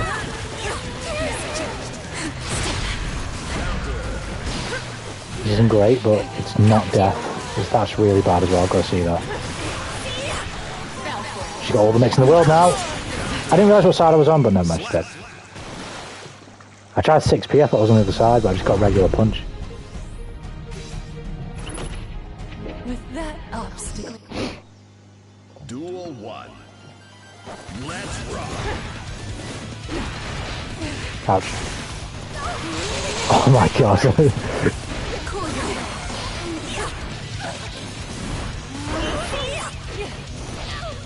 No, you're not grabbing me this time. I've had enough of that now.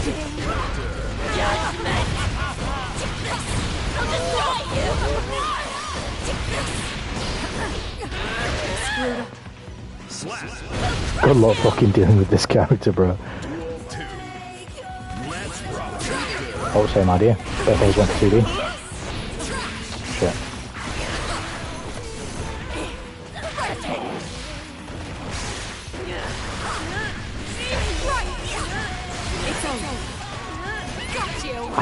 She grabbed me out 5k. Fair play.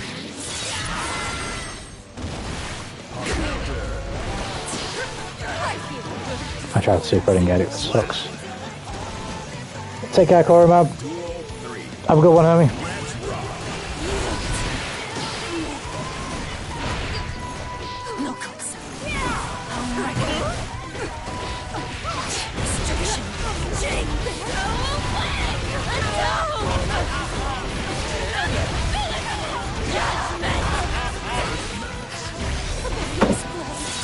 All that damage into hard knockdown, she's probably going to super. No. This isn't really so bad, I've got a bar on me too.